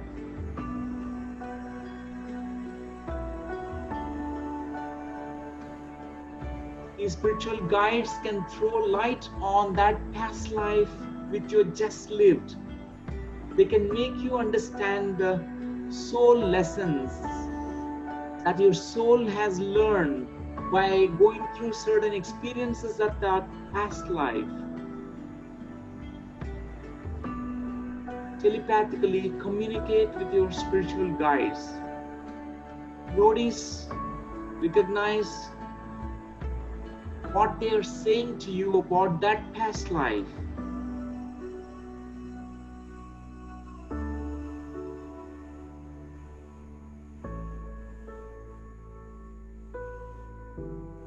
Are they saying that this past life that you lived is a complete life and they are appreciating you? Are they saying that it's okay that you could not complete it, certain tasks, but they are giving you some specific messages to you? They're saying about your lessons for your soul lessons that can be learned from positive and negative experiences. Listen to them, what they are saying to you. In this beyond time space, this communication happens with your spiritual guides in the heightened awareness states. Be receptive to receive what they are saying to you. How many of spiritual guides are there with you? Or do they have any form, or they formless? Or do they appear with certain lights, colored lights? As a soul without the body, how are you feeling without the body? What kind of color your soul has got?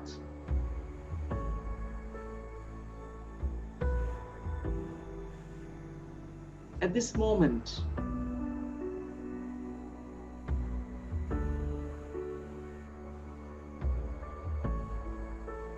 in these realms of the soul, I would like you to very quickly progress through meeting your soul group members,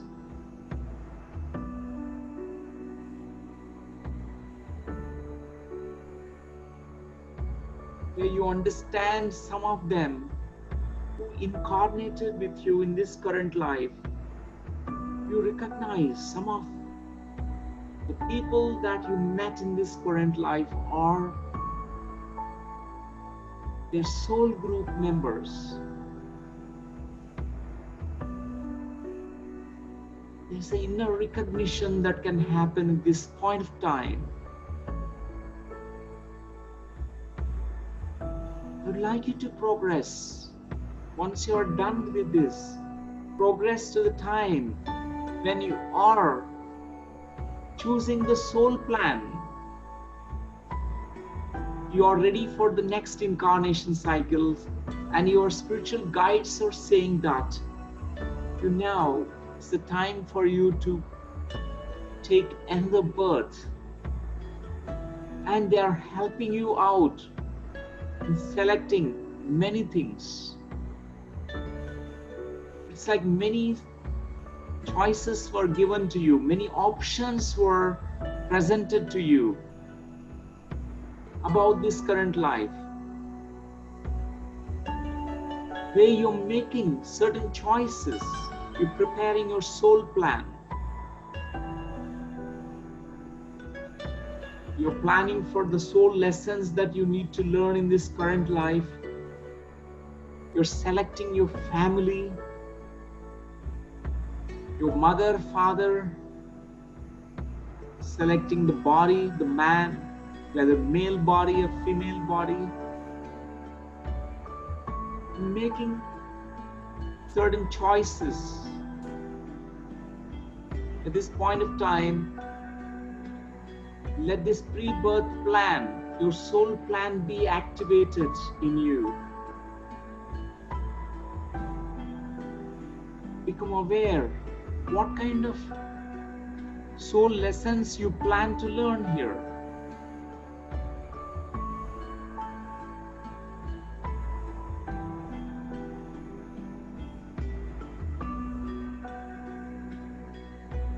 And also what kind of soul contracts you made before incarnation cycle. Part of the soul plan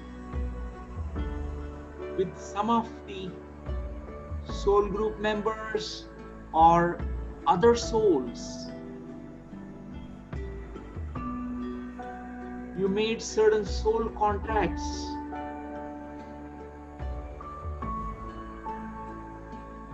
Part of the soul plan. At this point of time, I would like you to request your spiritual guides to completely awaken, activate this soul plan and all the soul contracts and agreements that you made with them.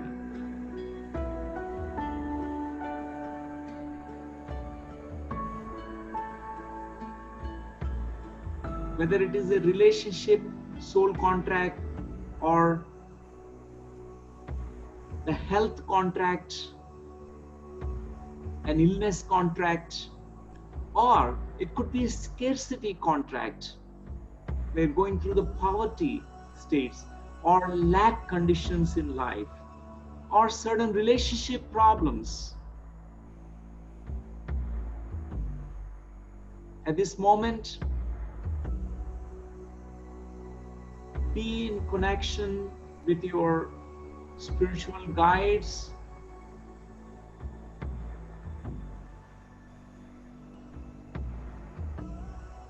In these deep levels of consciousness, completely remembering your soul plan and soul contracts that you made.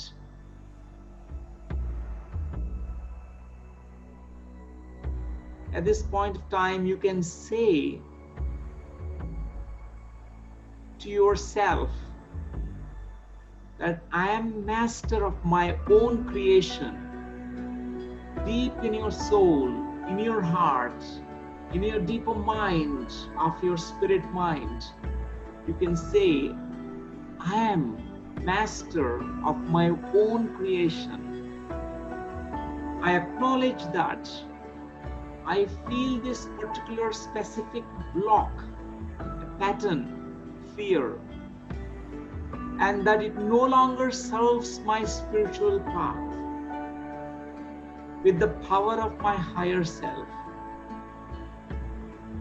I release this pattern, fear, blockage back to the universe for the greatest good,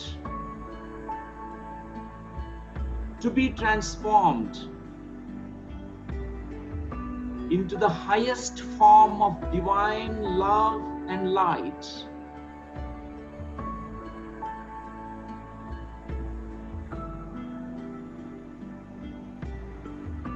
Release this intention now in these higher states of consciousness, releasing the soul contract.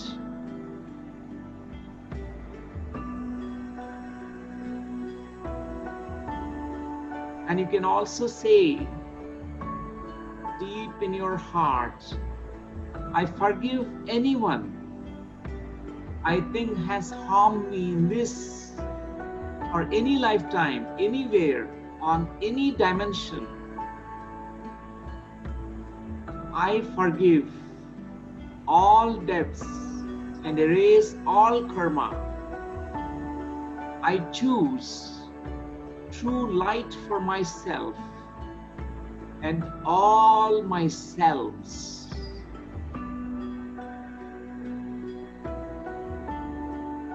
I choose to set myself free.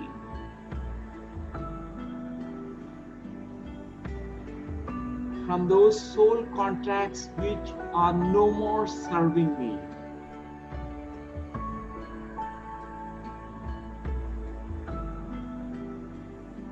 At this point of time, I'd like you to receive this a beautiful healing light, the light of wisdom, the light of healing, light of awareness from your spiritual guides, from your higher self.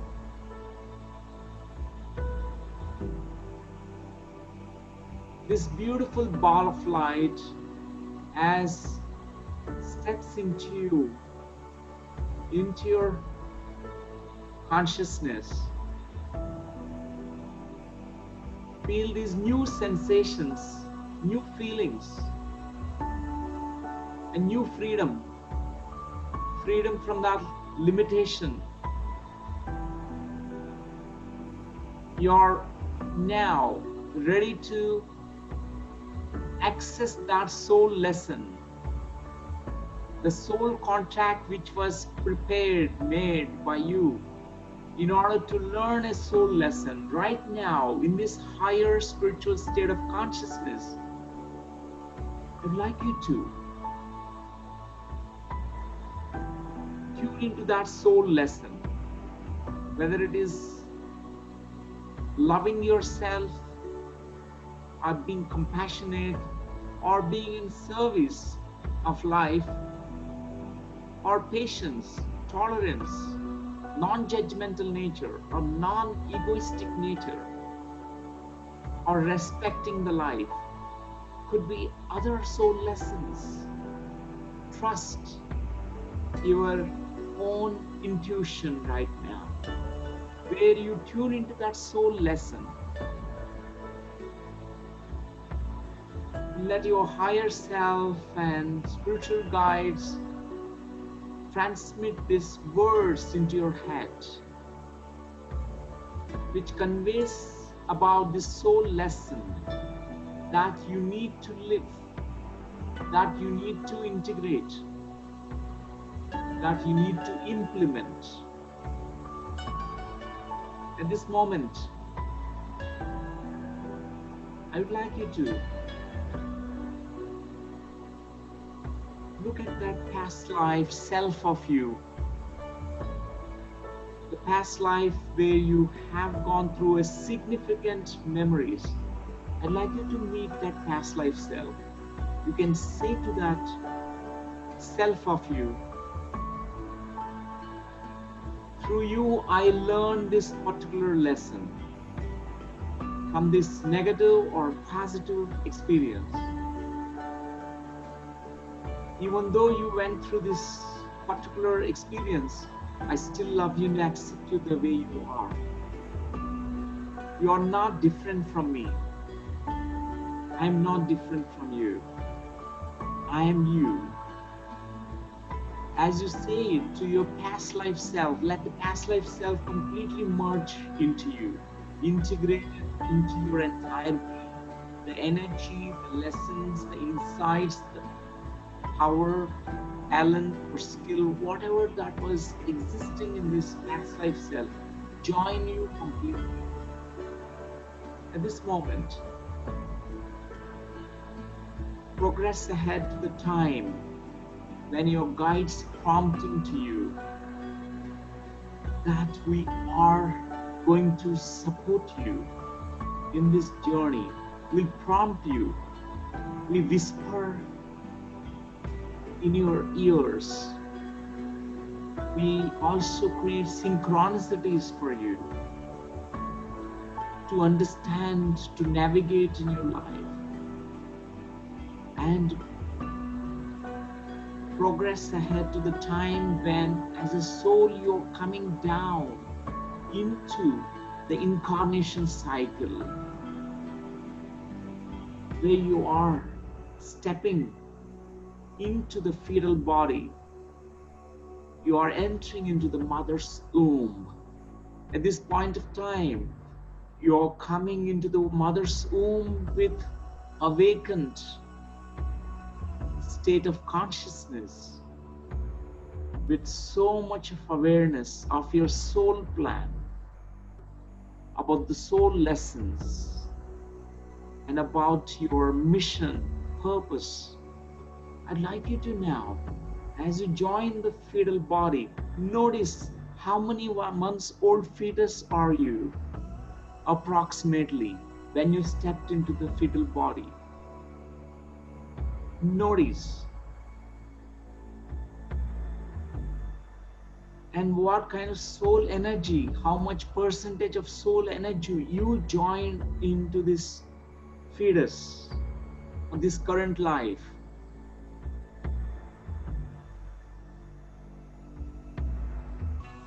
At this moment, I'd like you to go through the birthing process again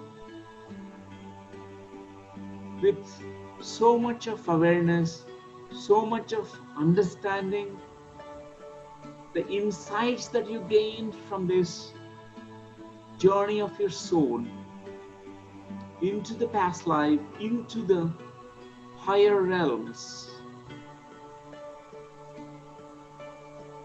You're always connected with spiritual guides, your angelic beings. And now progress to the time when you're born as a newborn baby. This time with full of acceptance, joy. At this moment, progress slowly through the childhood memories when you're growing up as a child, as 3-year-old, 5-year-old, 10-year-old, teenager, adolescent, adult. This moment slowly reach to that the age that you are in right now.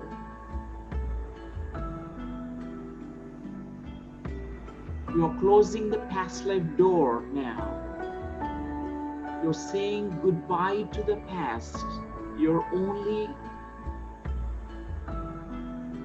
receiving this knowledge, insights, wisdom that you gained.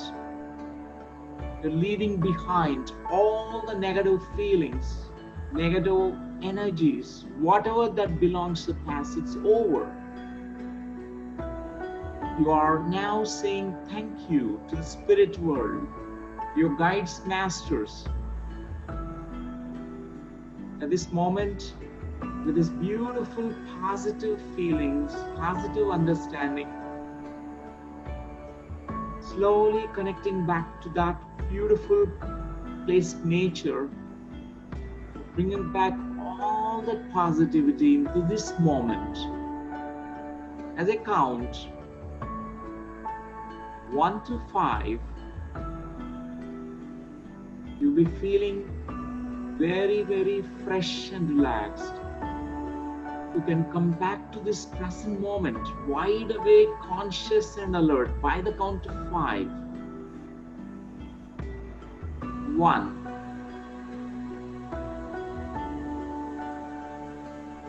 You're remembering the insights that you gained, your soul lesson.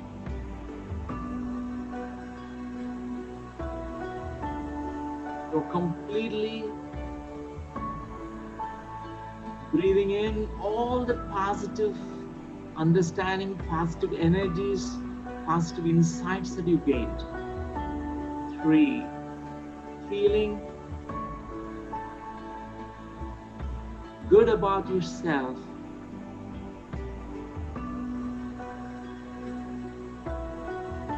Feeling thankfulness for this beautiful gift of life one more opportunity to explore,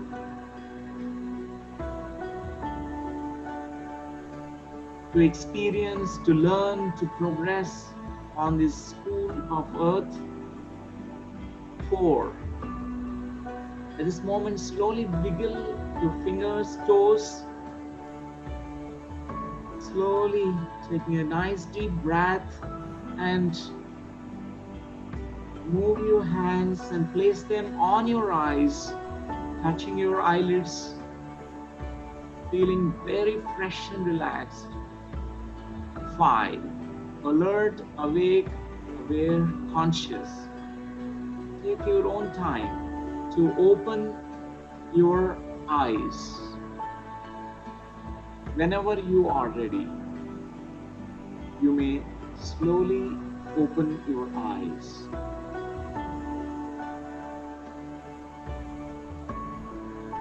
Welcome back, friends.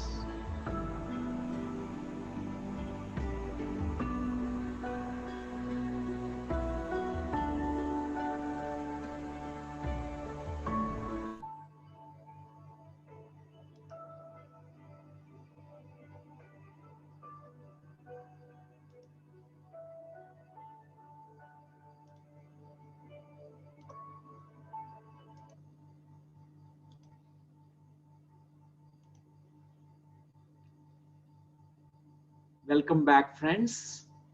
It's the time to any questions that you have, you can ask, or else you want to share. You're most welcome to share your experience. So friends, just be very brief because I think we have too many people today. We have more than 1,400 people. So just be very brief so that everybody gets, whoever wants to get the chance. So, and while others are asking the question, then Dr. Newton is answering them. So there's a lot of learning happening for others also. So be attentive to their journey so that you also can relate it to your life and learn from it. Yes, friends. So just raise your hands and I'll slowly unmute you guys and you can then ask questions. Yeah, Rishika.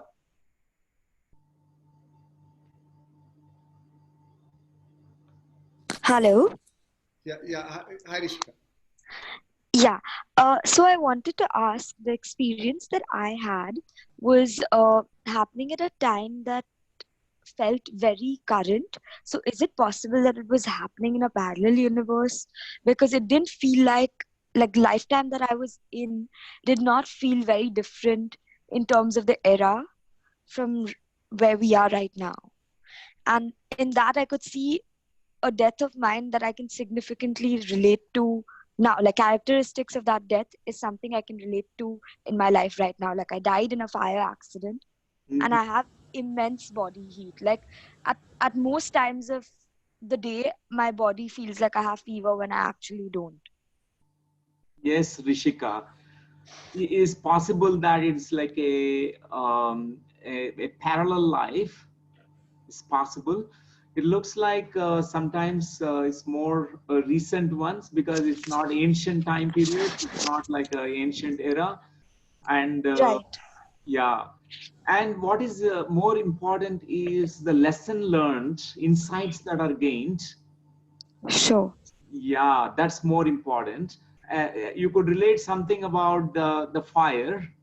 Fire and a person related to the fire that I recognize in this lifetime. Okay, yeah, that's interesting. So That's interesting. yeah, so I just wanted to know that it's okay to feel like it happened in an era that's not very long ago. Yes, it's the most recent past. It could be the most recent past lifetime. It's Okay. perfectly all right. Yeah, Okay, it thank you so has. much. Yeah. It's possible. Thank you. Okay. Thank Okay, you. thank you. Friends, in between, just since before people are leaving, I would like to make some announcements. Rishabh, can you please make the announcements? Yeah. Hello. Yeah, thank you all for joining us today. I'll just take you through some quick information. The recording of this session will be available on Thrive Art and Soul YouTube channel. All our meditations are now available on the Breathwork thrive.in. You can share your experiences, testimonials, and feedback on Shreans at thrive.in. Please do send in your voice and video testimonials as well, because we are creating a website soon and we would love to have those testimonials there. We also have our WhatsApp group. You can drop in your number here and we will add you to our WhatsApp group as well. From today onwards, we will also be sharing some reading material on the WhatsApp group, which are relevant to the topic that we covered on that particular day. So we encourage all of you all to please join in and remain a part of all the communications we have. Thank you. Yeah, friends, so this WhatsApp group is only admin can post, so there'll be no non-stop messages going around. So and you can leave the WhatsApp group anytime you like to. So it's only probably one or two posts in two or three times, in twice in a matter of 2 days, maybe having just one post. So it's not very frequent, so it won't be a nuisance value that way. And we'll be only posting about any workshops or the music or the recordings in YouTube links, or any book you want to share, like current topic. I would like to share the book Your Soul's Plan by Robert Schwartz, and Your Soul's Gift by Robert Schwartz. So it's an amazing book for soul contracts. So we'll be posting that book on the WhatsApp group.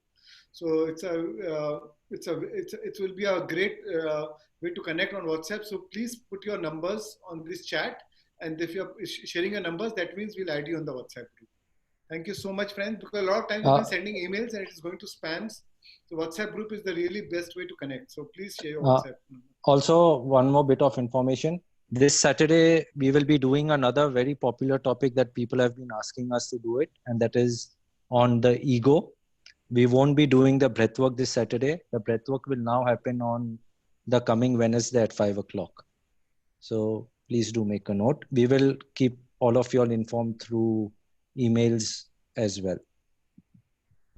And also, a lot of on the WhatsApp group, Dr. Newton, a lot of questions for you coming your way. Okay. And also, we'll share the contact details of how to connect to Dr. Newton and his organization. We'll share it on the WhatsApp group, so you can stay connected with him and his organization also. And anybody needs any personalized healings, so you can mention. I'll share the email ID. You can mention about where you live, and they can recommend you the.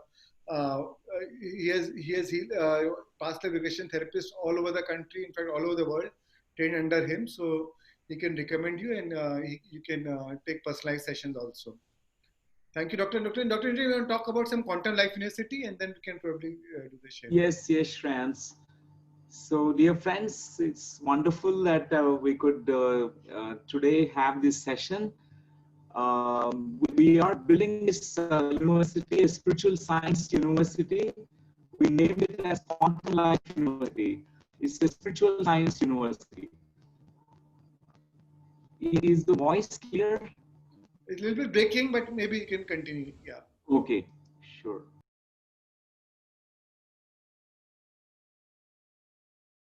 No, we lost you, Doctor. We lost you.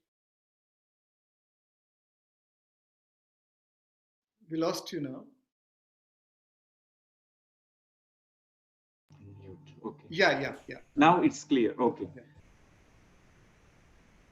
So, dear friends, Quantum Life University is a spiritual science university where it is dedicated for the science of meditation and science of spirituality, where spirit and science need to come together now. And all the spiritual masters and the ancient wisdom of Bharat Desh, like Upanishads, Vedas, to all that wisdom that we have in India. So this Quantum Life University is going to offer so many courses. Right now we are offering different courses, and in the masters and the PhD is really offered. So this Quantum Life University has a research wing, and will be researching on different fields, like including astral travel, Kundalini Shakti, thought power, psychokinesis, mind over matter, and all these different areas of spirituality. So you're most welcome to visit our website. You can access all the information about us. So qluglobal.org, that's the website. qluglobal.org. Yes, yes, Shreans. And dear friends, and Shreans was speaking about these two, one book Robert Schwartz authored, the Soul Plan. This is the book. My favorite I'm also book. carrying the book. Oh, that's wonderful, wonderful. And this book also, the second book also, I highly recommend this book, The Soul's Gift. This is also about a lot about soul plan and the soul contracts. He's such a new age spiritual master, Robert Schwartz. Such a beautiful research with the mediums and channelers.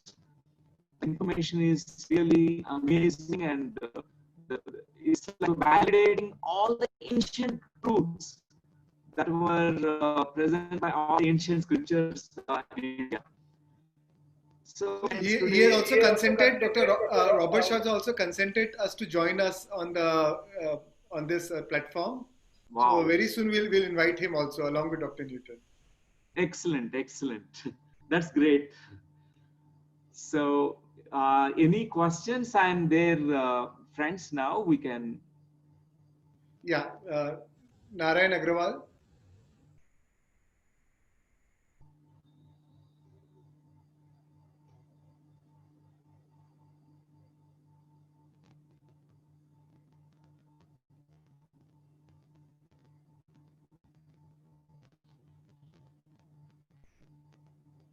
Yeah, Narayan ji, you too. Hello. Yeah, please. Hello. Yeah, yeah. Hello. Hi, we can hear you. Hello. Yes, we can hear you. Okay. Sir, thank you very much. Dr. Newton, thank you very much. I attended your earlier sessions and your student sessions also, but this was the on the top of everything. And not only one life, I could see many lives, and I really enjoyed. Just to cut short, I'm not going to detail. I just want to ask one thing, that in one of the life, say very beginning, what I saw is, I'm a very young child, about to start walking. Matlab, walking, I'm just starting to learn, and I'm wearing all the king quality cloths, and might be prints and this and that. And the background is a very vast area, but it is deserted. Might be because of a storm or something. And all the people are, no one is there, and no trees and this and that. I'm alone, and all of a sudden, my right leg, something happens while walking, and I'm on the right hand side, some flames and all that, and I go towards the sky. So this I'm unable to understand. All other things I understood very nicely. My present wife was my earlier grandfather. That also I understood. Hello, hello. Narayanji, that's really wonderful to know about your experience. Yes, sir. Is really amazing experience, and it's one of the lifetimes as a child. Whatever the trauma that has happened, that's Yeah. what you have accessed. Like a Yes. child whose leg was, Yeah. something happened in that moment. Yes. Generally, when we tune into those memories, Yeah. that subconscious trauma that we carry, it will be released. Okay. It's like a baggage which is released. Okay. And also very good to know that past life connection. Very much connection, sir. So I'm linking this situation to my present. Very much eager and forceful to teach the people how to cure the knee pains. I taken 2 hours 27 sessions, and I'm taking accepting the challenge. Anyone approach me, I'll see that his knee pain is cured by our methods of meditation and pyramid use and all this. Wonderful, wonderful. Thank you, sir. Thank you very much, sir. Thank you. Thank you. Deepika Maheshwari.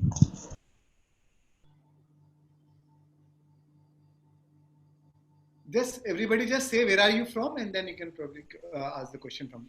Yeah, hi, can you hear me? Yeah, yeah, Deepika. Okay, hi, I'm Deepika from Singapore. So, thank you so much for a beautiful session. I'll go fast. I had, like last time, I had a lot of flashes of lifetime, but this time I could see numbers 740, and I saw a name called Rajkumari. Then I saw when you said, I get migraine. So, one of the deaths I saw was a lady dying. She was happy, but her whole head was tied up with bandages. That was the only area which I could see. So maybe some connection over there, how she died, and I have migraine. And one very significant, when you said release, I could sense lot of energy from both the ears coming out and becoming a ball, uniting, and just releasing from my crown, just going up to the universe, which was so beautiful. And I could feel light. I could feel instantly, I felt very light. So that was a beautiful experience. Thank you so much for this. Wonderful, Deepika ji, wonderful. This is called cellular memory. When we, something that you have seen in that lifetime where there's bandages on the head, some injury to the head that happens. Maybe it explains about the migraine that you're carrying in this life. And generally, when cellular memory, these memories surfaces, there's a profound healing that happens. You can observe, and later on, you can please give us feedback about the migraine and what happened to the migraine later on. Thank you. Absolutely. Thank you so much. Thank you. Prachi?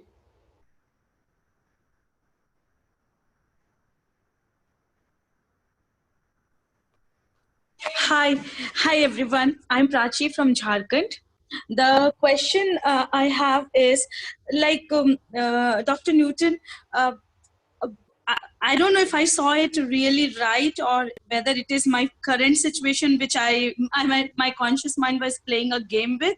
What I saw when you told me to go into the tunnel, trusting the divine and all. When I looked at my feet, I could see some kind of bird feet, and then I tried hard to see what I am or what life it is, and only I could see a dinosaur face. I really don't know if that's that back I went or what, whether I was in the conscious state or not in the conscious state. But that's all I saw, and it went on. I saw some nature, nothing else. It was all okay, but only feeling which I could feel while this journey was that I'm lonely. I have nobody, and maybe I didn't have any family at that time, or I don't know. But while I was dying, I could just see that my soul is lonely. And when I saw my body from the soul side, on the higher side, I could see that the death and all was peaceful, but I'm lonely. That was the only feeling I had. And if I can relate to current life, I don't know, the dinosaur would be a very, very, very back life maybe. But in the current life also, I feel unwanted and lonely. I feel I have lack of companionship. Okay, Prachi ji, that's really an interesting experience. I heard for the second time this kind of lifetime of a dinosaur. One more case study that one person accessed is similar to you, but it's a different kind of theme. Here, where you could understand the origins of the distortion that happened. One thing is loneliness. Yeah. That very clearly in this lifetime of being a non-human species, it's possible. It's not like imagination. It's very true, because dinosaur has an amazing power, but at the same time it's very lonely. Can't make connect with others because others get scared and they run away. Yes. And because sometimes the power scares people. Yes. And maybe at that time I mean, from morning today also, again I had some loneliness feeling inside my heart. So I just was feeling that maybe my current state is playing a game with me, and this is not really past life I'm going through. And in between I got disturbed also. In just before, like I jumped into the tunnel, my daughter came and she talked to me. So that's why I was even imagining that I Right. lost the track of it. Okay. But And what is most important is how you can integrate this experience, heal your loneliness. okay. Because this unwanted feeling that you have Uh-huh. is creating this loneliness. Okay. Because before loneliness is this unwanted feeling that need to be cleared. Okay. So where you can accept yourself, you can say to yourself, I'm wanted. I'm Okay. wanted in this life. And as a dinosaur, you're not wanted also on this planet Earth, because at that point of time, all the dinosaurs became extinct, totally vanished True. for various reasons. Maybe that rejection and unwanted feeling stemming from that place. Mhm. And you can heal that way. You are in a human body now, and you can actually accept that you're very much wanted on this planet Earth. You invite, you welcome yourself. That's what a spiritual path is about. Meditation is loving yourself. And that's how is the beginning of your transformation and healing, Prachiji. Okay. Thank Okay, you you so much. can try that. You can try that in meditation. Yeah, sure. And one quick little question: how often should we do this, like past life regression or going into this journey? Like any suggestion? Like, because we'll have this video on the YouTube, and we can definitely access it. So, do you suggest through the video or replay going back again or trying it out You to can see? try, because you missed out in the middle certain things. Yes. You can connect the dots, Yeah. and you can integrate the experience better way. And we Okay. don't need to do these journeys often, because Oh, it's not required. Once we deal with the issues, we don't need to look into the past. Our yes. journey must be moving forward. Okay. So only for healing your own self, like loneliness, these patterns which are really stopping you, that we need to address. Okay. All the best to you, Prachi. Thank you so much. Thank you so much, all of you. Yeah, Kiran Agrawal.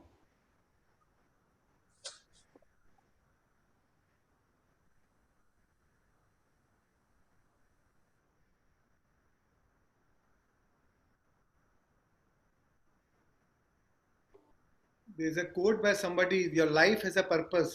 Your story is important. Hello. Your dreams count. Your voice matters, and you were born to make an impact."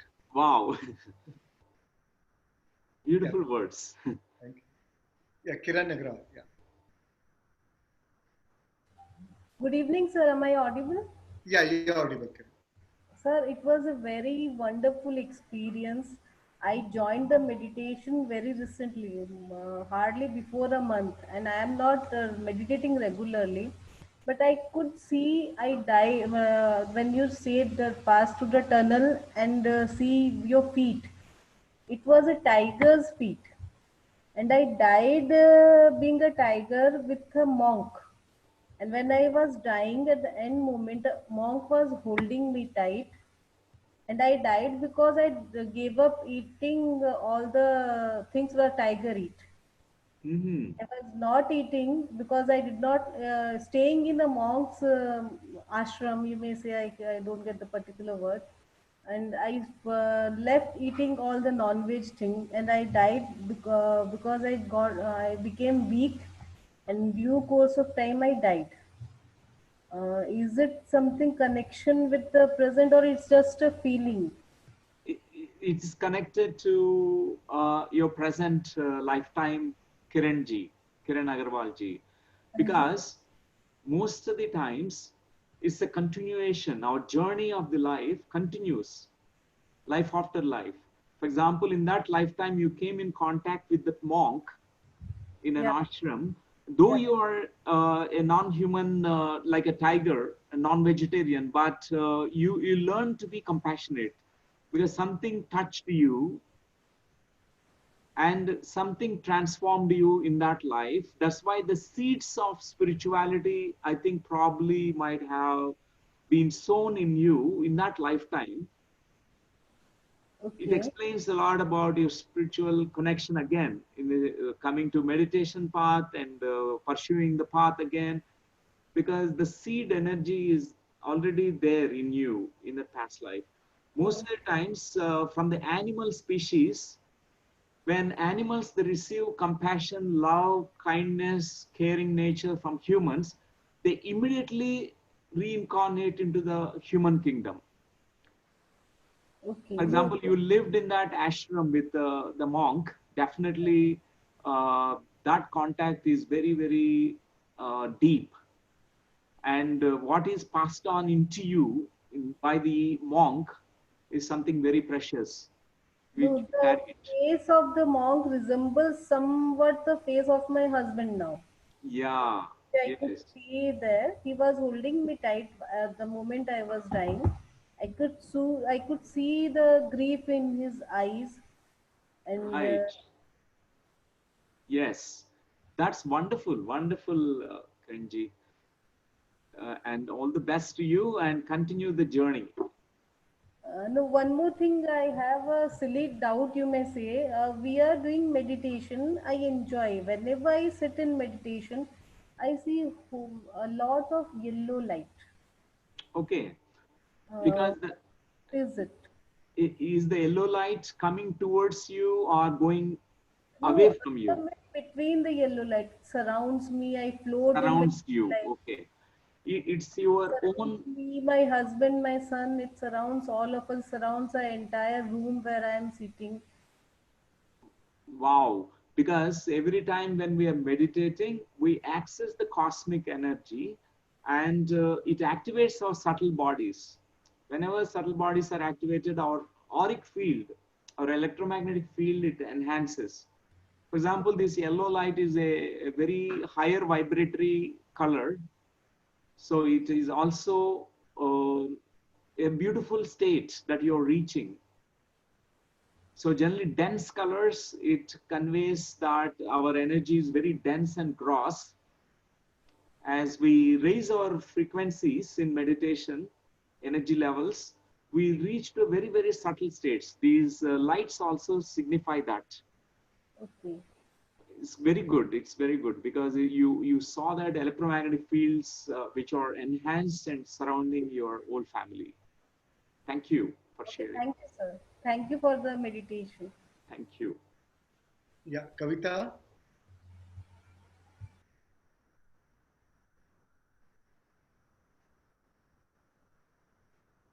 Yeah, Kavita, you to unmute yourself.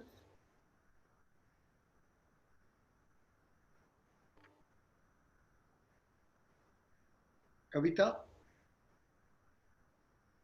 Okay. Okay. Next, Komal. Yeah, Kavita. Yeah, thank you, Shreyans, and thank you, Dr. Newton. It was a wonderful session.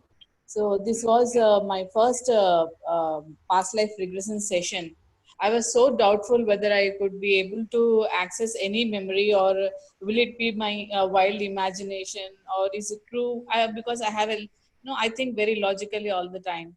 So, but when I actually done the whole process after that tunnel thing, when you asked us to see our feet, then I saw a woman's feet. I'm a woman now.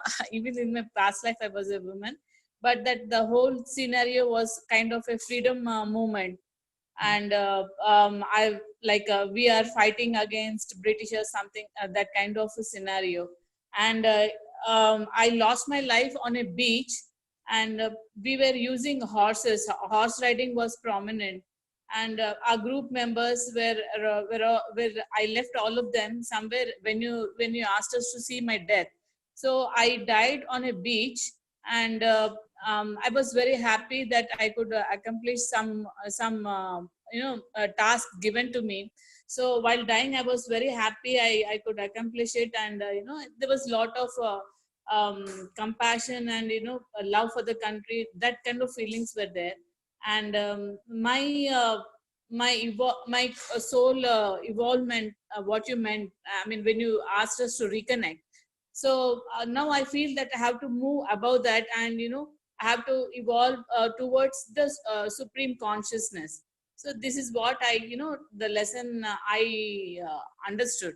Now Dr. Newton has to enlighten me on this. Thank you, Kavita ji. It's a very beautiful experience that you shared about the past life, which must be very recent one, immediate past birth during the freedom movement. Sometimes they are like validations. We find a lot of validations. For example, if you tune into that lifetime again, the next time, you can even get the names also, which can be validated, and many verifiable details can be also gathered when you go in meditation, and again you access those memories. And best part is when you understood that your soul incarnated again to evolve to the next stage of your evolution, because you completed something, that life was accomplished, because whatever that soul plan that was there of the past life, you completed it. You felt it's so good and completed.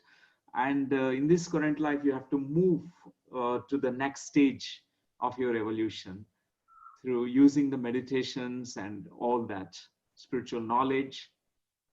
Thank you, Kavita ji, for sharing this experience. Thank you so much. Thank you.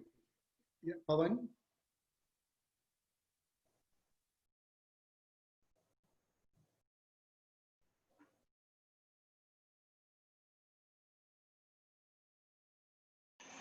Hello. Yeah, Pawan. Yeah, we can hear you, Pawan. Unmute. Yeah. Hi, Shreans. Yeah, hi. Hello, Doctor Sir. Or Dr. Where are you Sir. from? Shreans, this is Pawan from Sydney. Last time we spoke as well. Yeah, so this is my second session. Thanks very much for the second beautiful session. I wanted to discuss one thing, right? So, Newton sir, I don't know what happened, but the experience what I had this time was also mimicking the same what I had last time. When you said like look at your feet, and then like I saw the same lady's feet. I couldn't see the faces. I saw that there are three children, but their all faces are blurred. I couldn't see anyone very clearly. And whenever I do the session, I've tried doing this session twice from last week, but I end up at the same every moment. It goes to the same situation or same story. I can't see faces. I can't see my own face. I can't see the children's face. There's no husband near me. So probably the husband has left me in my past life. And when I'm dying, when I'm about to die, or when I'm dying, I'm just lying down. I could see that there are some people coming around, but I can't see their faces. I can't see very clearly what they're wearing, whether they're trying to help me or they're cursing me. The only thing what I felt was like it's like a village, somewhere like Orissa or something. It's just my guess. So I'm trying to understand what this could be. Could this be my imagination that I'm going and stopping every time I do this meditation, every time I try to do the PLR, I go and stop at the same buck. So Pavanji, I think what is most important is not the visual details, but your feeling details, how you felt when you're tuned into that particular memory, because that woman might have been ridiculed or went through some kind of tough times in that past life. So you mentioned about it, right? So, but the faces were not clear. It could be a very challenging life, and you could not find the partner of you. You could not find any support system. All alone raising the three children. I think it was a tough life.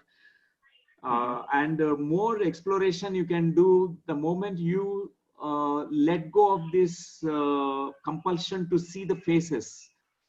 Sometimes we want to see the face, But more than the face, the feeling is important, because once we Mm-hmm. step into the past life memory, we get the feeling of intuitively about the man, woman, and then the entire story unfolds on its own. The Mm-hmm. story is very important, because once we know the story, we also learn from the story. Mm-hmm. So how is Yeah, it connected with this current life? Can you find some kind of relevance of this past life story to this current life? How is it related? that's what I'm trying. That's what I'm trying to unveil. That's what I'm trying to find. How is it connected to me? Why do I go back to the same story again? And why do I stop there itself? The only thing I could get back here is like my whole of my body, my right side of my body hurts. It becomes numb, and I can't move myself. And this time, what I felt was like I was like dead stone lying down. I couldn't move my fingers. I couldn't even move my left hand. Also, last time it was right hand. This time it was both right hand and my left hand. So I'm not sure whether I'm progressing or what's happening over there. So, Pavanji, it is very normal that we feel certain sensations in the body, like sometimes frozen sensations. It's very, very Mm-hmm. normal. And Okay. regarding the correlation or the relevance of that past life with the current life, I can just throw some light on it. You can Mm-hmm. look in that direction. What is the most important lesson that you can learn from that lifetime? If you keep this question in your mind, next time whenever Okay. you are meditating, you can Mm-hmm. access. Sometimes the souls, they change their genders. For example, the past life woman could be a man in this life. A man could be born again as a woman, because we need to learn lessons being in Yeah. a female body, being in a male body. One thing, that is one thing. Second is the Mm-hmm. soul facing certain tough challenges, being a Mm-hmm. female. And maybe in this lifetime it may be connected with your some purpose is there, where you also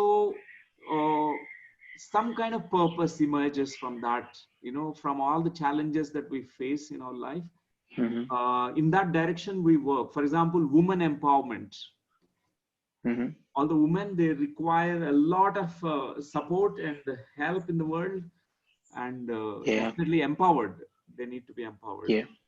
So Yeah. think in that direction, and next time when you're Sure. meditating, tune into those lessons intuitively, and Sure. go beyond the image and form. And because sometimes the form, it may become clear after your experience is complete. Okay. Yeah. Okay. Yeah, I'll give it a try, Dr. Yes, Sri. yes, Thank you very Papanji. much. Thank you. Thanks very much. Okay. Yeah. Have a Thank good you. day. Komal. Dr. Newton, Dr. Lakshmi is joining. I think she may join, but it's okay. Okay, we'll continue. Komal, yeah. Komal, just yeah. Hi, Shreans.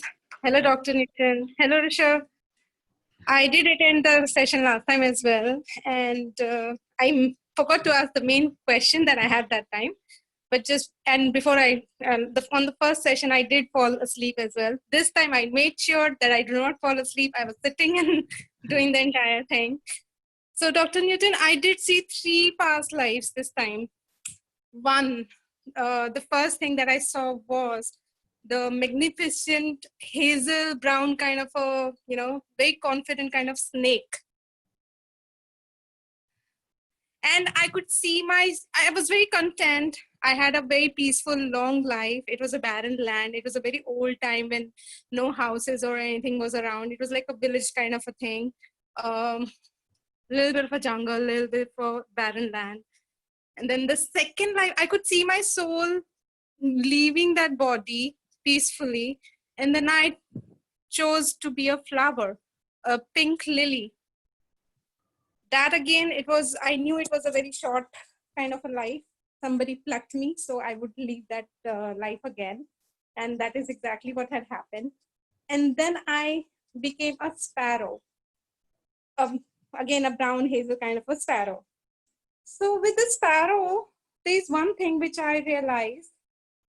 I don't know if I saw the sparrow and then I remembered my mom's words, because some 18 to 20 years back, my mom had probably done a PLR and she had found out the relation between the kids. And she said that in her past life, she had said that she was talking to a sparrow and she said it's a beautiful sparrow and she wanted me to be like a daughter. And that's why when I left the sparrow's soul, I chose her to be my mother. So it was interrelated. Okay, the main question that I had last time was, I'm not able to forgive people. I don't know why. Now, if somebody does wrong, they say sorry instantly, they apologize, and they really mean it, I may forgive them. I do let that thing go often. And I give 3 chances to people, not more than that anyways. But if anybody comes like after 5 days and then even after like month or so or years, they say sorry, it doesn't mean anything to me. I can't let that thing go, and I disconnect with people. I let that person get out of my world. And I really disconnect. So. Yes, Komalji. First of all, congratulations for your experience. Thank you. And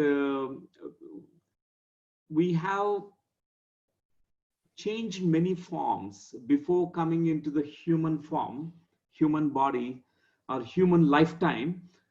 The earlier lifetimes mostly are mineral kingdom, part of the mineral kingdom, and plant kingdom, and then the animal kingdom. So you narrated about these 3 experiences, being part of the lake, and then next is flower, a beautiful flower, and then a sparrow, and then now you're a human being. Sparrow. Yeah.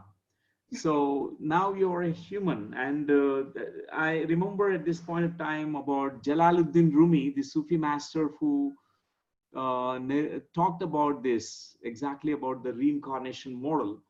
He said, I died as a mineral, I became a plant. I died as a plant, I rose as an animal. I died as an animal, I became a human. When should I less by dying? Why should I fear about dying? This is what Rumi said.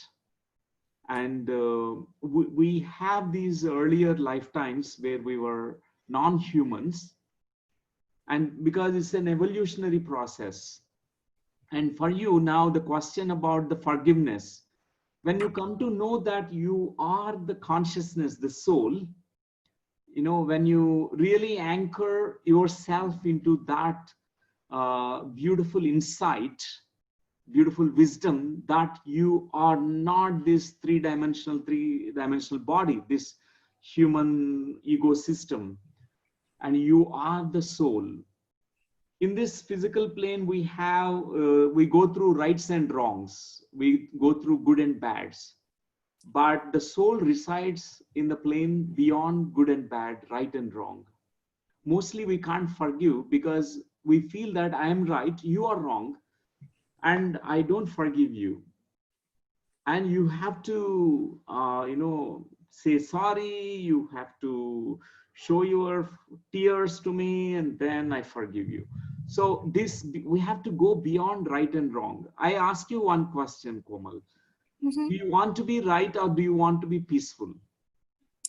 I want to be peaceful. It's not about right or wrong. It's like, it's just that if somebody is done wrong, they just accept it and they talk it out. They don't have to say, okay, they don't even have to say sorry. They don't even have to cry.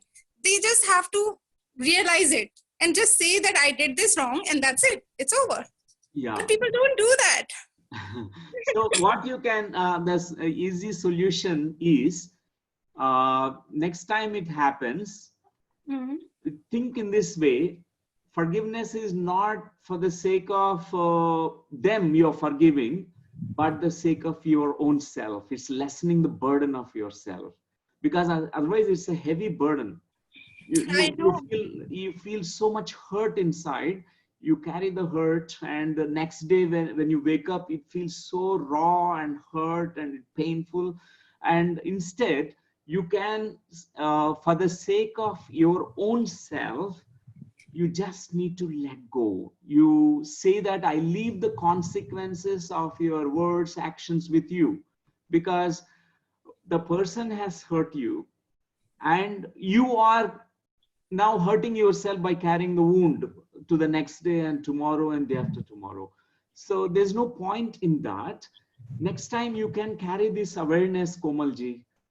When, okay, you say that I leave the consequences of their actions with them. I set myself free. I set them free. Let them go. And you connect to your peace. That's in that moment. Because that way you are not sandwiched between good and bad and right and wrong. Otherwise, this right and wrong, you know, how could someone hurt me? How could they do this to me? And sometimes we don't know the big picture. We don't know, because when we see the reincarnation spectrum, we see that everything is fair. Well, I did realize in your session you actually did tell about forgiving people, and I was thinking about it. I have tried a lot saying that okay, I forgive this person, but I cannot go become the same person again with that same, a man or a girl. So yeah. obviously, even in these lifetimes, I was all alone, living my own identity, and I was enjoying. Even now, presently, also, I've let go of these people. And these people are not talking about friends or faraway people. These are my own people I'm talking about. Yeah. So it has made me come into meditation.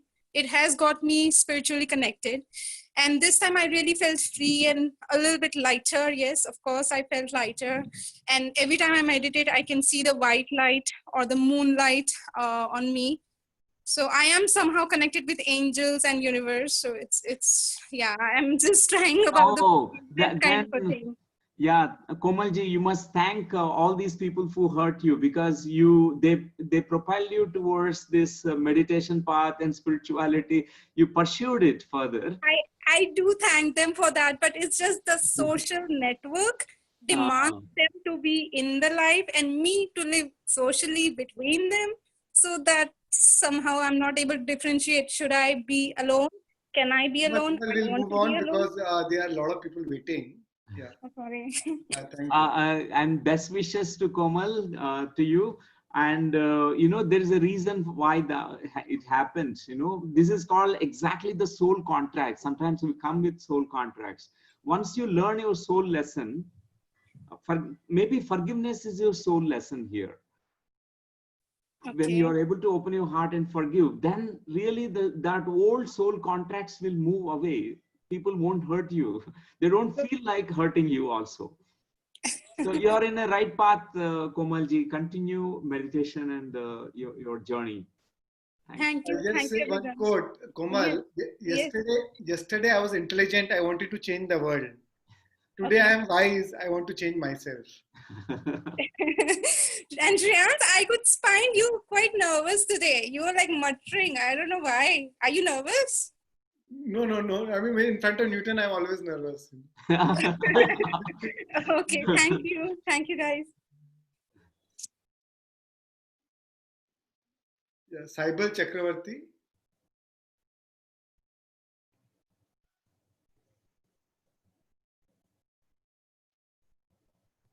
Saibal Chakravarti, you just unmute yourself. Okay, Ridisha. Ridisha.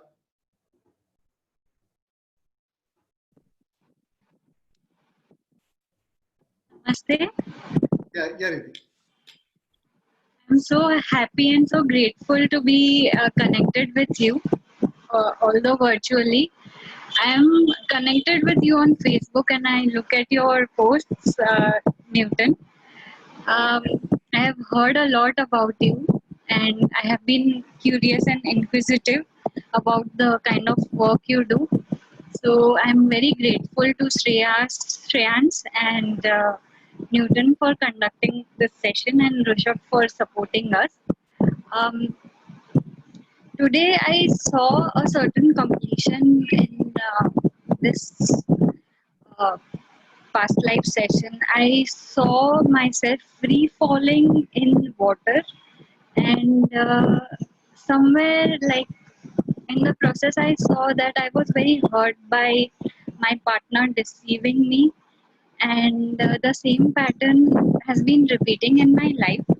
And whenever I hear any news of someone committing suicide, I feel them completely, and whenever I look at any water body, I feel them completely. Like I feel myself one with the water body.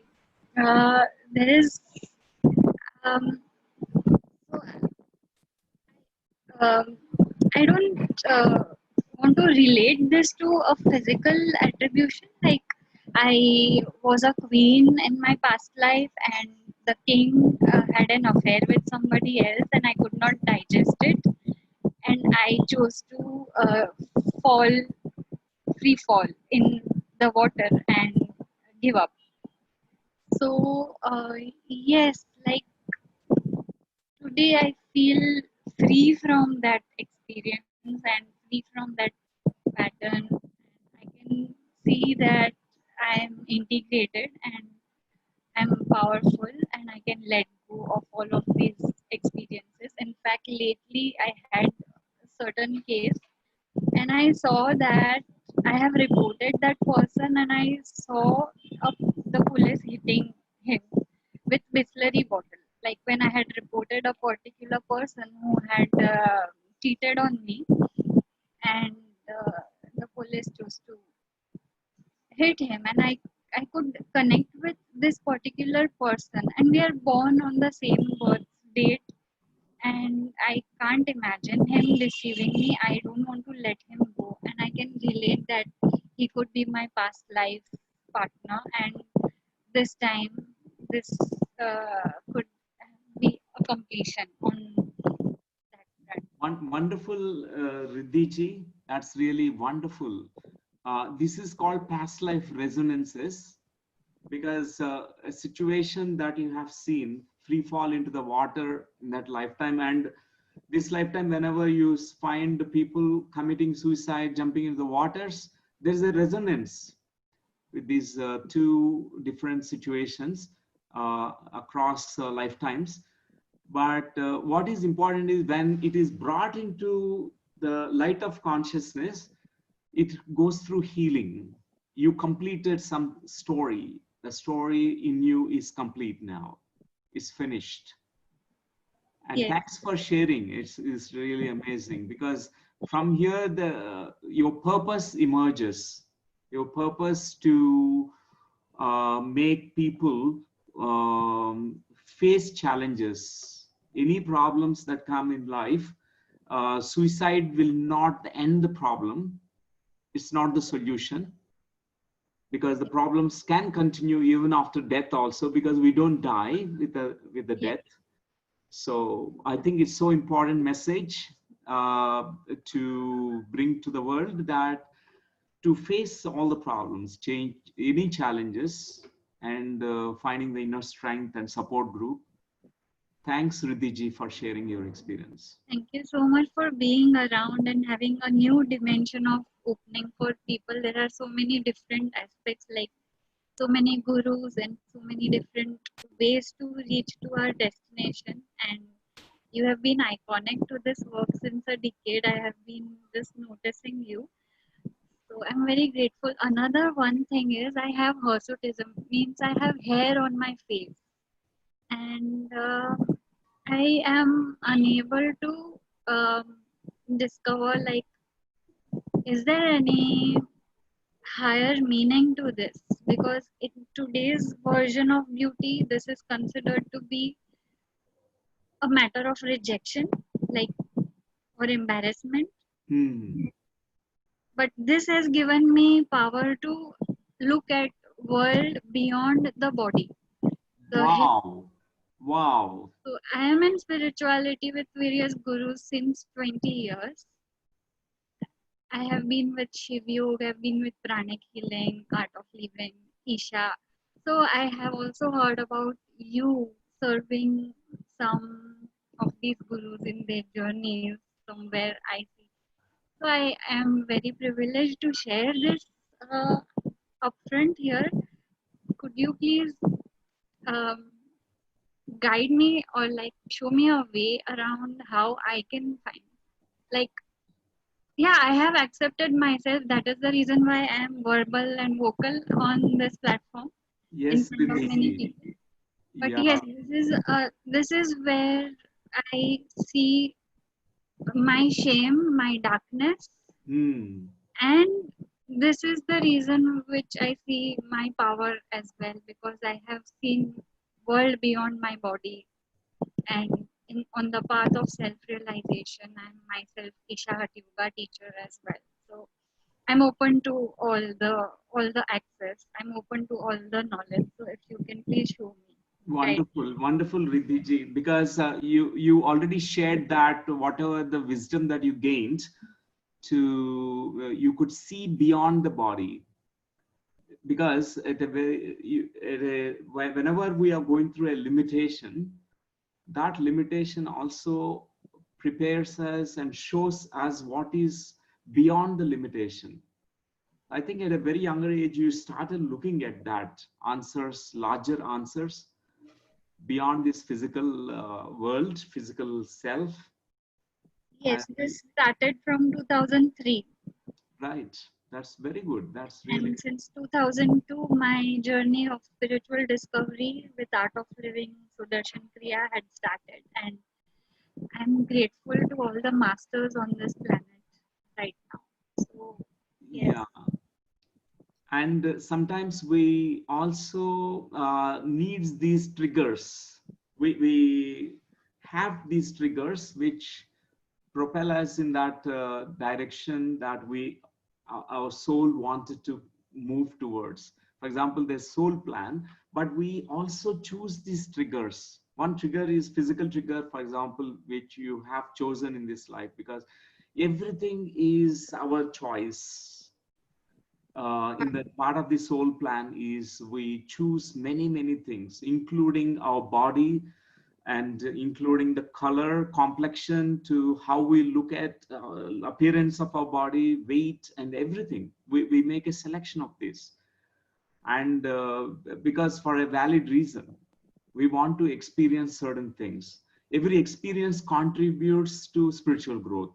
For example, you could actually move beyond the physical, because that's the very goal and purpose of human life, is to live in the body, but totally understand that you're not the body. You are disidentified. You are much beyond the body. That's so important. And thanks for sharing. And this the direction which you need to look at. Beyond the body lies the answers and our enlightenment as well. Thank you. More, Thank you, Dee. Thank you so much for sharing. Thank you so much Yeah. for the insightful response. Payal.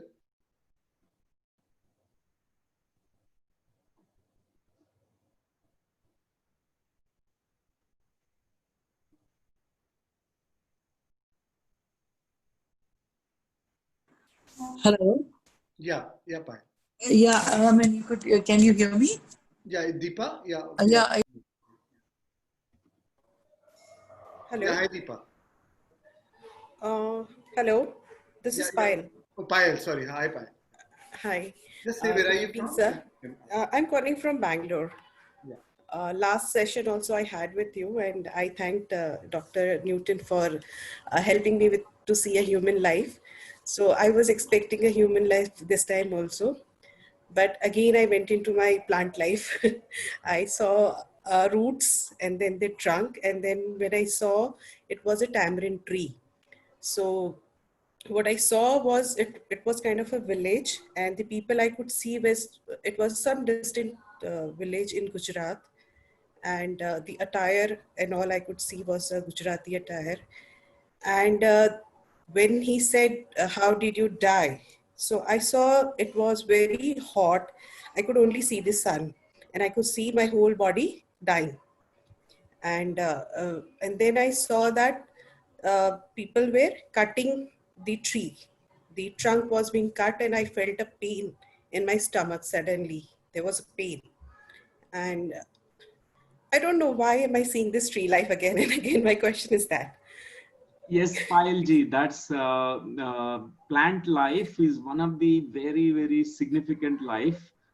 To retrieve those memories is very important for you because there's something that is making you access.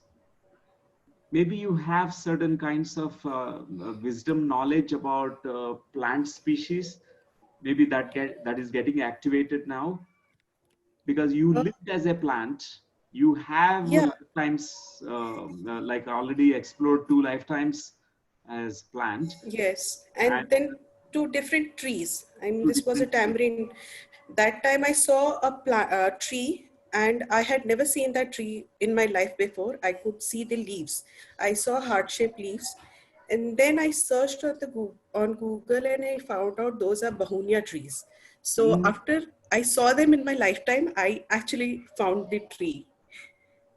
Yeah, and the best part in every kingdom, mineral kingdom, it gives the structure. It is more of like a physical structure is very important in a mineral kingdom. Where a plant kingdom, it has that energy which moves. There's a movement of life force. Much easily it moves in a plant. So animal energy is totally a little more different compared to the plant. For example, for you, this plant energy is joining plant energy in you, which brings this life force, great life force. And also your purpose. Maybe it is your purpose to work towards the nature, to how a tree feels when tree is cut. We sometimes we cut the forest to build the many things, factories and all that. We really destroy the beautiful forest. Yeah. Maybe it's your purpose to raise the awareness in people that yes, this is they also have pain, they also have life. I heard a story where one particular tree was cut. Within 2 days, there are five trees which were surrounding that tree. They also died. They also like given up their life. It's like they have a group consciousness, like how we have human families, like how we have siblings. In the same way, when the trees share a bond in that particular location, the trees also have a deep bond. So maybe this is what you need to bring to the world, the awareness that even plants have life. Without Yeah. without taking the permission, you cannot even pluck a flower also. To pick up a Yes. flower from a tree, we need to take a permission. It feels very good to give us the flowers and fruits, and even sometimes we eat green leafy vegetables when we are saying to the plant that I like to take this food today. And permission, just taking permission, that itself will release the pain from them. And thanks for Okay. And the sharing, message that Payalji. I was, Yeah, please yeah, go on, go on. I was getting the message at like integration, and this is Uh-huh. the message I got when I saw my previous life also as a tree. I don't know whether it is Integration. telling me to integrate into the human Yes, integration. kingdom. I don't know. Yes, I think you can in meditation with this question about how can I integrate this past life experience? What is that significance to me now? Or how is it relevant Okay. to me now? And you find many parallels, correlations, corollaries, which you can join these 2 lifetimes, and a beautiful wisdom emerges for you. Thank Yeah. you, Payalji, for sharing. Thank you. Thank you. Yeah. Thank you. Thank you, Payal. Shubha Maheshwari.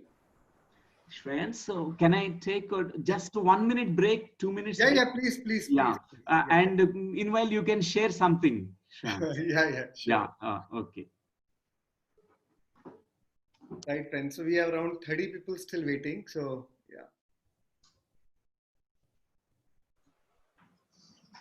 yeah, Shubha, you can probably can. Again, I have the same questions for Dr. Newton. I would like to hear from him. Yeah. Yeah, because it was the same experience. I went very deep, Right. and I do definitely see the energies like purple light and white light descending upon me. But that's all. Like I go very deep, and when I can't just see anything at all. So I wanted to know about it. Sure, sure. So I wanted to know Dr. Because I've done many PLRs with Dr. Newton also, Dr. Lakshmi, this Consciousness Heals. I'm from Nagpur. Right, right. So I would wait for him to answer. Yeah, And you can give me some, you told me your, because I have given myself suggestions and everything. sure, But but still, sometimes, it's in some lifetime, I mean, sometimes not in the right, in our journey, sometimes you don't need to see past life. So it's yeah, really fine not to see but past life. there are many issues which I would like to work upon, though I have been working by guidance through past lives only. But I would like to know what to do about it, Sure. how to So go then about it and let's what. wait for Dr. Newton. I think probably. Yeah, Yes. yeah, thank you so much. So thank you, friends. Thank you all for joining, staying so late. I can imagine starting from 5 and we are almost 8:30. Thank you so much. I really appreciate your time, really appreciate uh, your urge and inquisitiveness to learn and know more. Thank you so, so much. And that inspires me to continue this journey. So this Saturday, I'm again taking this topic on the different facets of ego. And this I'm taking it like a workshop. It will be 2.5 hour workshop along with meditation. So yeah, and then Wednesday we'll do the breath work. So now I'm shifting to every Wednesday. The breath work will be every Wednesday, and Saturday will be some other topic. Yeah, yeah, Dr. Newton, welcome. Yes, yes, Shubha. Yes, Shubha. Shubha, you can repeat your question. Yeah. Yeah. Hello, Dr. Newton. Smile evening to Shreans and you both, and lovely to see you again. I'm from Nagpur, and I've done a lot of past life PLRs, a lot of it in over these years. But again, like I've been talking, I've messaged you also many times that I'm not able to regress at all. I go very deep. I just see purple lights and white light around me. But that's all. Like I go very deep, but I'm not able to see anything at all. And I do want to because there are many issues which I would like to work upon. Yes, Shubha ji. What happens is most of the times when it is not needed, those past life memories will not open up and they're not required. Maybe you need to look into the future, not. Sir, yeah, I had one future progression definitely. That was again with Mrs. Nirmal Desai, and it was a wonderful experience because I was just after the session I was looking out and it was like very sunny, and she asked me, "Ki, what are you looking out?" I said, "I thought I saw like thunderstorms and rains," and within 5 minutes, the sunny day converted into dark. What I had seen, and I was imagining the banging of doors and everything. But I do want to see my past lives because there are many issues in this lifetime which I would like to work upon. Okay. But I'm just, I give myself suggestions like you always tell me, and you told me to do lucid dreaming also, but I am not able to do it. Right. If you are really very keen, definitely it is possible for everyone to access past life memories. One thing is practice for at least 3 hours meditation every day, Anapanasati, watching the breath, and then at least for 40 days time, because yes, sir. breakthrough experiences will happen with 3 hours meditation. So And it has to be 3 hours continuous. Sorry to interrupt. It has to be 3 hours. It could be 1 hour, 1 hour, 1 hour. But after 21 days, you can practice it, without any kind of interruption, 3 hours. Oh, okay. Because I do meditations a lot, but I'll try this again 3 hours, Yes. one hours, and I'll get back to you definitely. Yeah, Thank you so because much. once these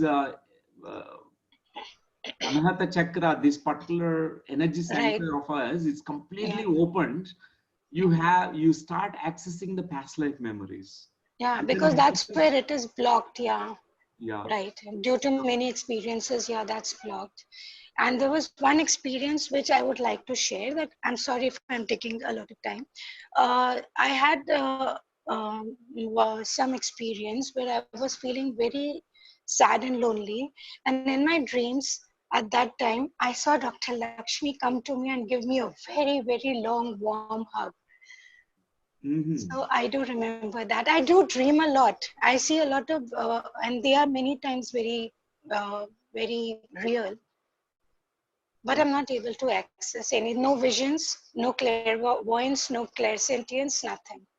Right. And yeah, so I will definitely work on it. Thank you, Shreans. Thank you, Dr. Newton. Thank you, Shiva Maheshwari. Thank you.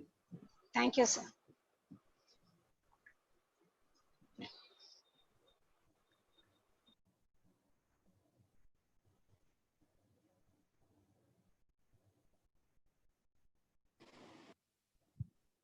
Preeti, Neha Singh.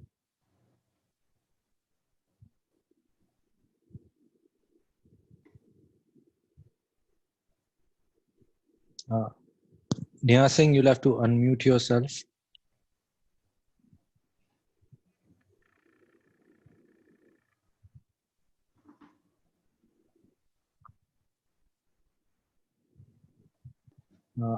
Neha, you'll have to unmute yourself.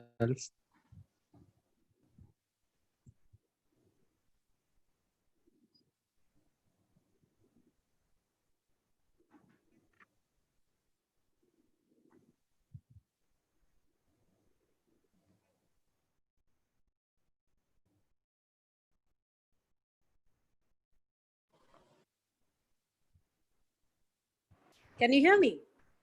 Yeah, Preeti, we can hear Hi, you. this is Preeti from Bangalore. So I would like to tell you a very interesting experience.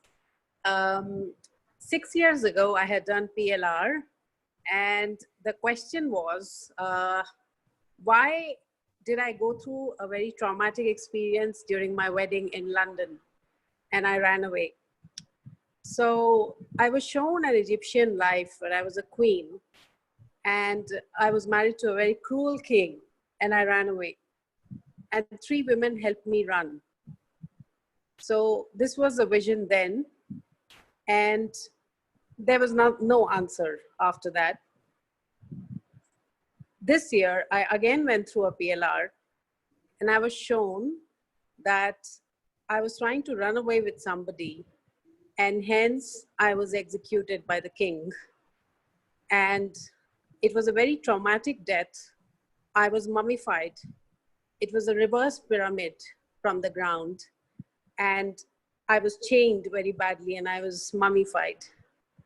And I don't know whether it's true, but with the pendulum we checked, it looks like I was Nefertiti, but I'm not sure about that. So the question is, yes, so I made a soul contract in that life when we saw in my previous session that I will never trust men again. And the same thing is happening now. I'm not able to trust anybody. In fact, I met the same person with whom I tried running away in that life, who ditched me in that life. And he behaved the same way even in this life. However, I'm not able to let go of this person. And now when I did your session, I could clearly see that I have not been able to trust anybody. And I need to let go of this. So, yes, yeah. Preeti ji. Yes.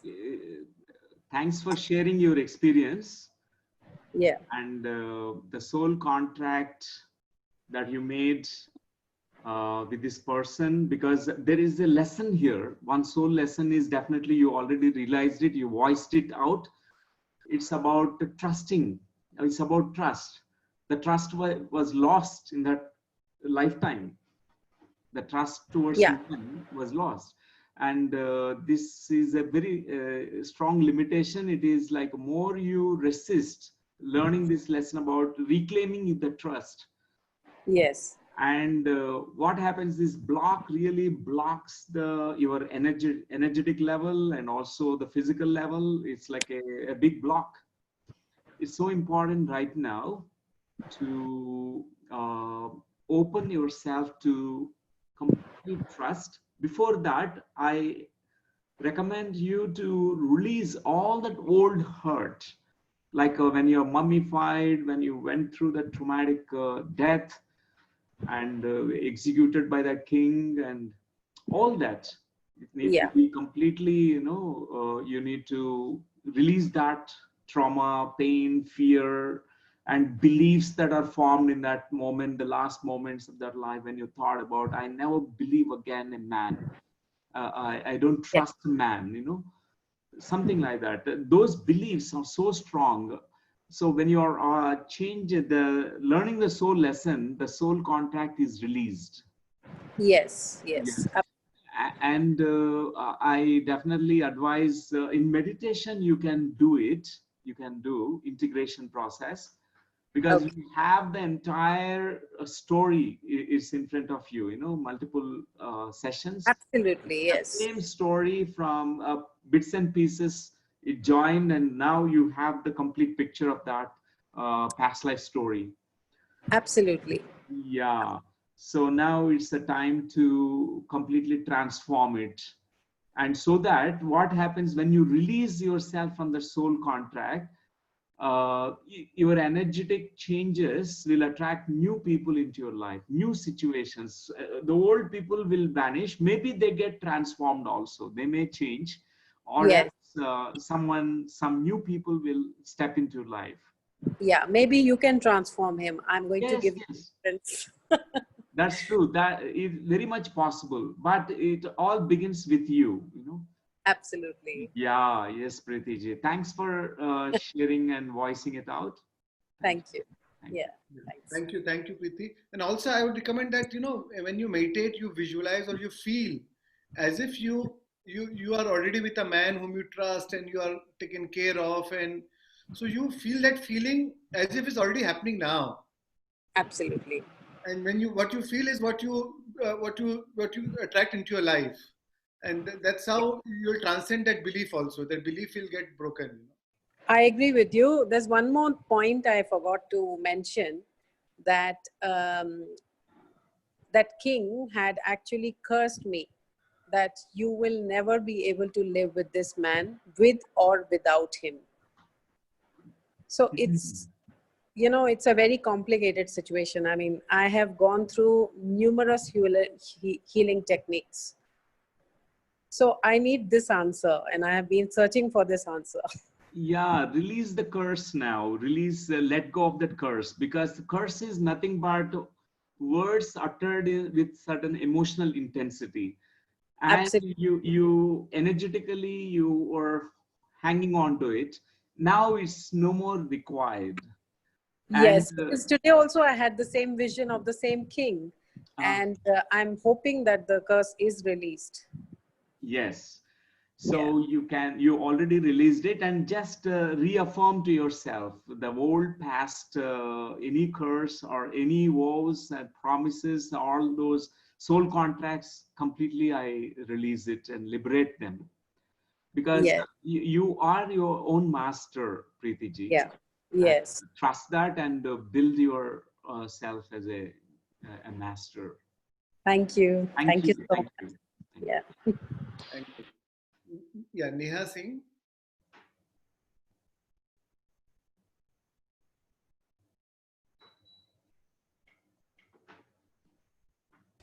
Hi. Hello. Yeah, hi Neha. Hello, sir. Hello, Newton, sir, and hello, Shreans. I'm really huge admirers of both of you. I really follow you, and so Newton, sir. So today I came across you today, and I'm so grateful. It's like I almost meant to be here. So of late, recently, what has been perplexing me is that the case of Sushant, like like what led to problem? Was it like past life, something that it must have happened because of what happened to him in this life? Because half of the people say that it is not even suicide, it's a murder. So that did he suffer because of other people, or was it his own, in his own karma, that what happened to him? Yeah, yes, Nehaji, and most of the times around suicide, everyone's really they get shaken up because it reminds everyone about certain things. Because Yes. many aspects are there.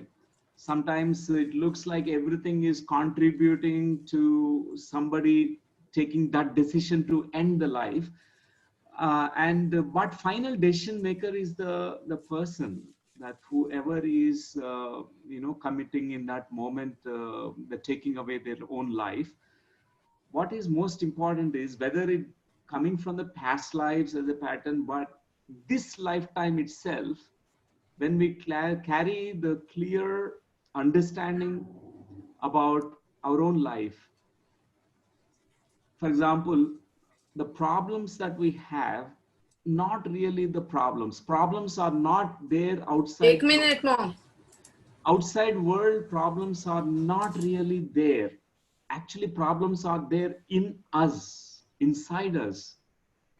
There's no problem outside, but initially we see with those eyes, the lens of perception, that oh, the world is full of problems and all the challenges. And all these things actually raise your own consciousness, and it triggers your own inner growth. The people who are really practicing awareness and meditation, they can look into themselves. They change their inner thoughts, inner beliefs, and they understand that they have amazing power, and this lifetime is such an opportunity to demonstrate our capacity, our abilities, and our power, and bringing it out into manifestation. And so this is what I want to say. Though it comes as a pattern, many lifetimes people have this pattern. Whenever there's a problem, escape from the problem. They feel that, okay, I will start new life by ending the life. Next birth, at least I will start new. No, we can't start new. It continues. The pattern continues because the thought forms are not changed. The problems are still there inside the head. So this is what I want to say, Nehaji. So can we change our present life karma with our change in our thought patterns? Yes, exactly. You got it right. Okay. By changing your present moment thought patterns, you change your entire past. Even we don't need to look into the past through past life regression. Okay, so whatever. Yes. Okay, so like there has been a pattern that has been occurring with me. So that's because of my own thought patterns, is it? Yes, yes. Those thought patterns are, connected with past. But if you are aware in this moment, you're changing your thought patterns, you're altering them, and it definitely changes your life. Okay, That's the power of this work. Okay. That's the power of meditation. Thank you, Nehaji. Grateful, Shreans. Thank you. Yeah, Preeti.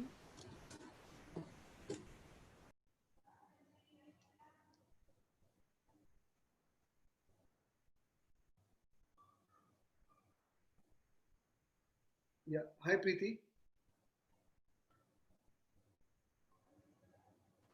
Preeti is done. Next will be Prajakta. Manisha or Prajakta. Manisha. Hello, I'm Manisha from Pune. I have done this PLR earlier also, but today was really a deep experience for me. And session from Dr. Newton was my dream, and it is really come true today. I'm really feeling very blessed. What I saw during this experience is I was a soldier. I was a male, I was soldier, and I was in some wooden structure, and I was gunshot in that. So I was dead because of that gunshots and that bullet. So the death experience was very painful for that. I cried a lot because the pain, physical pain was there in my body as well. And the pain, I was very happy because I have done something for my country or for my gav, I don't know, but I was happy, satisfied regarding that. But I had a pain because I loved my wife and I have to leave her. So that was my pain. That was the mixed feeling I had when I had died. I was from some village, and the whole villager, I was एकदम respectful person for them. I was very joyful person. I died maybe 32 or 34 of years age. And the spiritual guides welcomed me. They all danced, and the message I got is, you have to live for others. That message I got. And currently I'm a software professional. I'm very humble person. I'm humble internally as well as outside. I'm very soft spoken, and I don't know how to map that experience with my current life. Thank you, sir. Yes, Manisha, uh, that lifetime as a soldier, a warrior life, when you went through that trauma, the pain, the last moments when you are leaving the body because of the gunshot wound, and you have to leave your wife and your child, that's very painful. I think in that moment, what happens generally is we also disown our capacity, like your capacity to be a warrior, capacity to fight, capacity to be strong. All those things, generally when a trauma occurs, like this trauma is more stronger trauma than the trauma of the being dead, being shot dead. It's more traumatic for you, losing the connection with your loved ones. Yeah. But the love is eternal. It never, you never lose the loved ones in the real sense. When you look at the reincarnation spectrum, you recognize those, your husband, your wife and your child, they might be there in this life also. Somewhere you might have met them. You will always meet your loved ones. And you need to now retrieve that ability of a soldier, means strength. Now you are a software person and you are very soft also, very soft spoken and all those things. But you can also integrate that qualities that you had as a warrior. And the trauma you can let go because the life ended. You served your purpose. Being a soldier, you serve the nation, the country. Yes. Yeah. And Yes. look at that, also how you are connected with the wife and the child from that lifetime. Did you recognize them in this current life? No, I could not do that. You could not. I think when you do it, I could connect with the major who was with me during that war. I recognize that person with me now, but I could not connect the wife in yeah, this. yes. I think it will come to you later on. You because most of the times, whether they incarnated or not, even in the soul planes, they may be sometimes a part of our soul group. So we also connect, and love is eternal. So you will heal that wound of sadness that you carried Okay. because a loss of connection. Yes. Generally, when we have that loss of connection, fear of losing will be there. Okay. Fear of separation will be there. Fear of Yes. being separated from the loved ones will be there. Yes. It's always there for me. Yeah. So you can integrate this experience, Manisha. It's a very good experience. Congratulations. And you just need to integrate. Yes. Thank you. Thank you. Yes. Thank you very much. Yes. Thank you, Manisha. Yeah. Sapna, Vinay.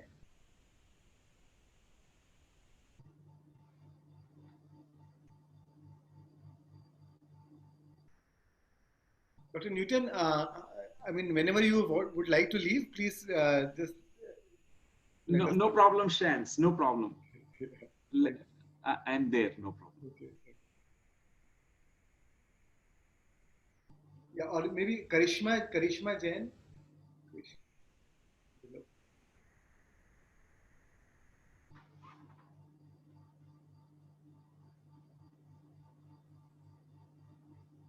Hello, Dr. Newton, and hello, Shreans. You have to say a little louder, Karishma.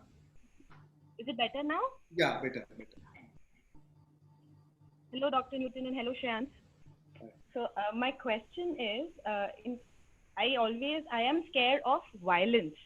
So I had that thought also today when we were meditating, and I saw two soldiers fighting with the swords. It's a old time, I guess, and one soldier was wearing a saffron-colored dress. So I wanted to know how could I, because I'm scared of violence and fighting in this present life. How can I come out of it? Is it something connected to it? Yeah, yes, Krishna ji, it's very much connected what you saw. The violence, generally nobody likes violence, but the fight, the aggression, the violence, when we completely accept it, what happens is it will not be any scary or fearful thing for you. Okay. Mostly when we resist violence, try to run away, try to exclude it, it will come to us. This kind of experiences where we have to see the television where the violence happens, or see this daily life violence and all that, and it triggers us so much. And because without this violence, there is the contrast experience will not be possible on the planet Earth. Shreans Daga today shared about this contrast experiences. Because of violence that is existing, himsa existing, ahimsa also exists. In this three-dimensional plane, duality will be there. The duality need to be totally embraced. The polarity experience need to be embraced as it is. When we deny the polarity, it gains so much of gravity and heaviness. It rules us, it ruins our life also. Because what we do not, we attract it. Because we don't want it, we also attract it into our life. This what can be done, Krishna ji. You can totally be okay with whatever is happening in this physical plane. It's showing you the way that how one can live in a non-violent way. Okay, Yeah. sir. So that emotional charge will go away. For example, this lifetime that you have seen, the soldiers where they are aggressively attacking each other, and that's the violence, So that need to be completely, you look at that scene, desensitize that image. Look at it as a neutral observer. Watch it like a witness consciousness. And what happens is after few times when you do it repeatedly, it will not affect you emotionally. You have reached to neutralized state. Okay, sir. Okay. Sir, I have just one more question, sir. Yeah. Whenever I have these visions, these are just part visions that I see. I just see one or two scenes and that's it. But if I want to see a little more of it, what can I do, sir? How can I see the entire life? So you can again do this meditation because it's recorded one, and you can do it again. This time when you have a lot of energy, like when you wake up fresh in the morning, that time you can do it. Okay, and sir. After that, in case you require more, you need to plan for an individual one-on-one session. That would be very good to explore more deeply. Okay, sir. Yeah. All the best to you. Okay. Thank you, sir. Thank you.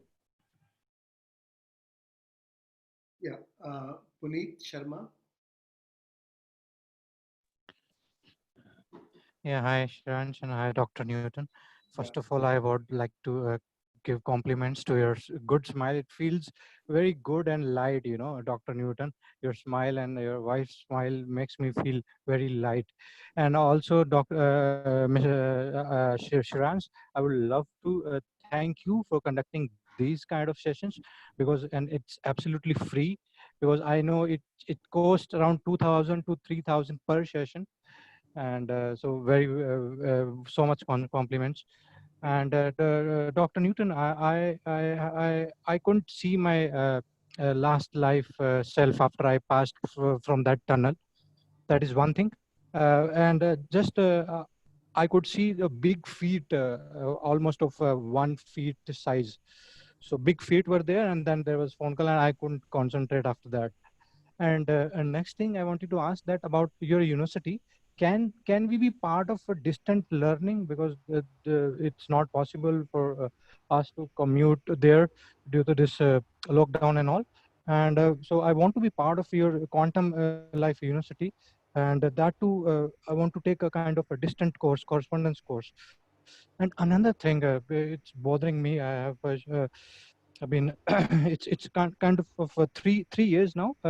My ex-wife, I have had a divorce, so she was also a hypnotherapist, and apart from that, she was a past life regression therapist and NLP therapist, as well as a clinical hypnotherapist, and she was certified by the International Board of Hypnotherapy, USA. So I'm just wondering if these PLRs could heal oneself of the past life or whatever the issues one is experiencing. Then how could she not? She couldn't avoid this divorce, because I never wanted this divorce. But still, after she is no more in my life, she's gone. I'm still hoping for her to come back. And I'm not able to move on. Right, Punitji. Yeah. Yeah. And yeah, thanks for sharing about your views. Number one is when you visited the past life memory through the tunnel, and what you saw is the big feet, but there is some kind of internal resistance that has come up in that moment, probably for various factors, various reasons. And sometimes our logical mind comes to us, why this kind of big feet?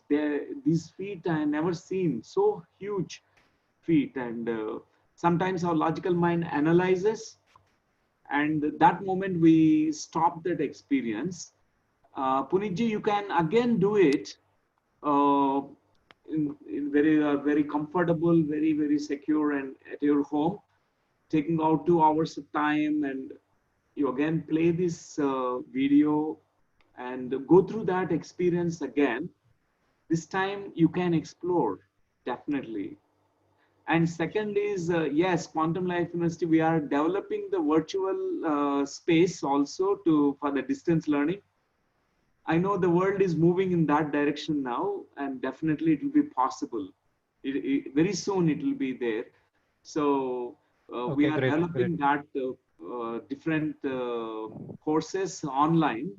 Like Soul Coach program is one thing that we are developing right now, which will be offered online very soon, very soon.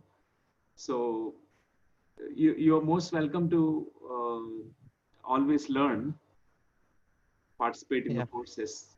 Yeah. The third thing is about your wife, separation from your wife. So even sometimes it's a free will of the person when they, you have never liked, you never wanted this kind of divorce to happen, but she was out of free will, she decided to move away. Only thing is, you are hoping that she will come back one day.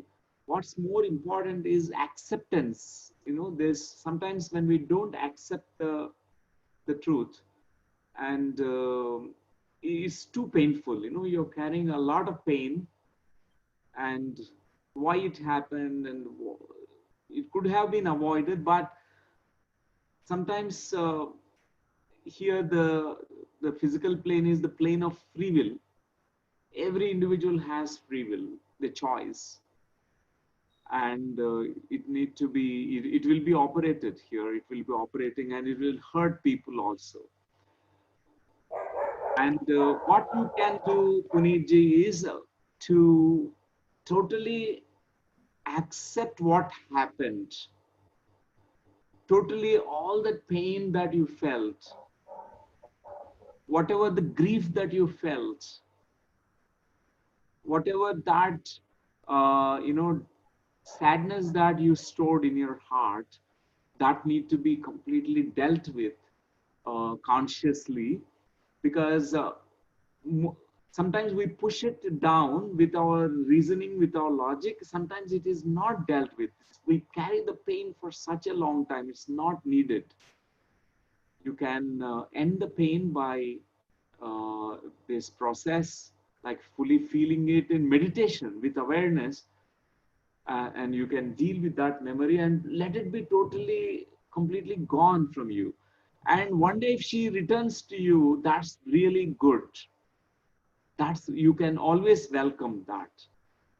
But what is most Yeah, important? Dr. Newton, Yeah. I have been trying I have been doing meditation for the last 1 decade. I've been doing Vipassana. I attended Vipassana. I've been with Osho. I've been with Shiv Yoga.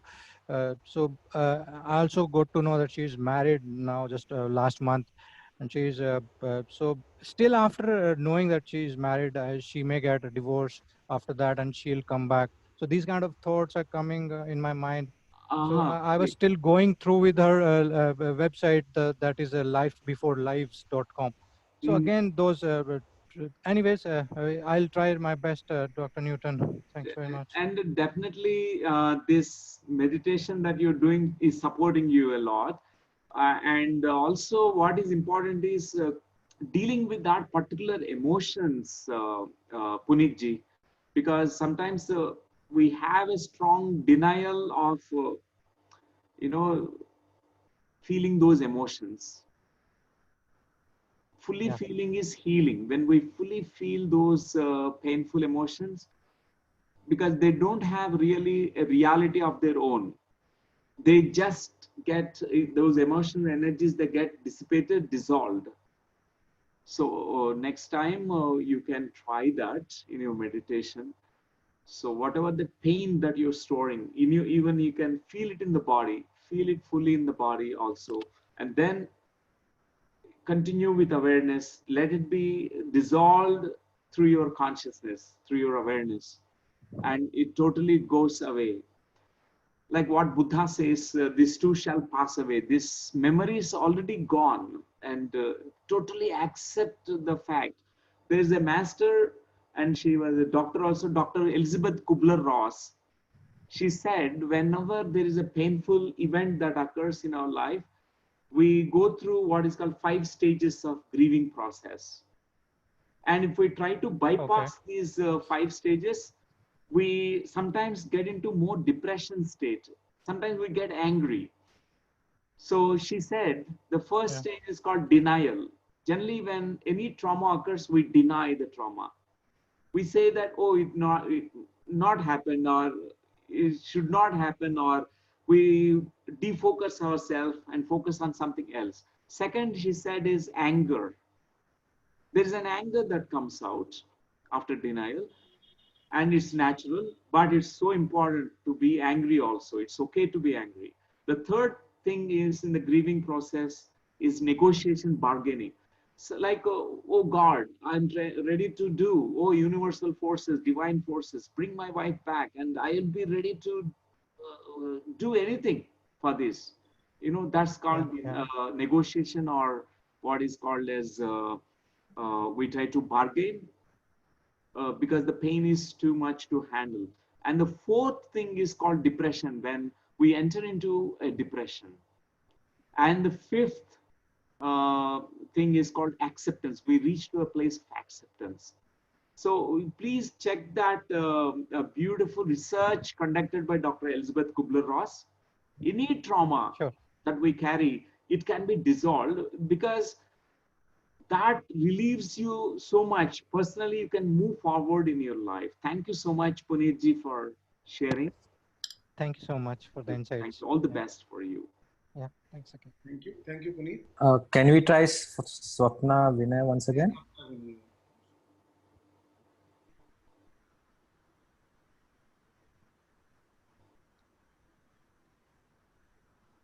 Swapna, please unmute Hello. yourself. Yeah. Hello.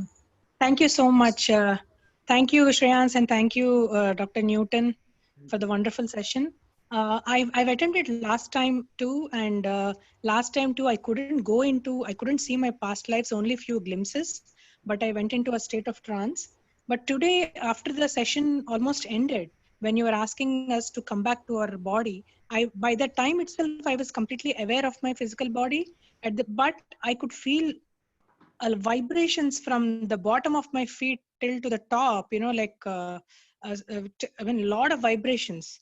I didn't know what it was, as if normally in relaxation technique we visualize the energy flowing, right? So it happened the same way, but I ended up having terrible shoulder and pain in my arms. I don't know why that happened. Uh, but I was trying to understand. I know that you said we need not be able to see our past lives sometimes, if we don't need it, we don't see it.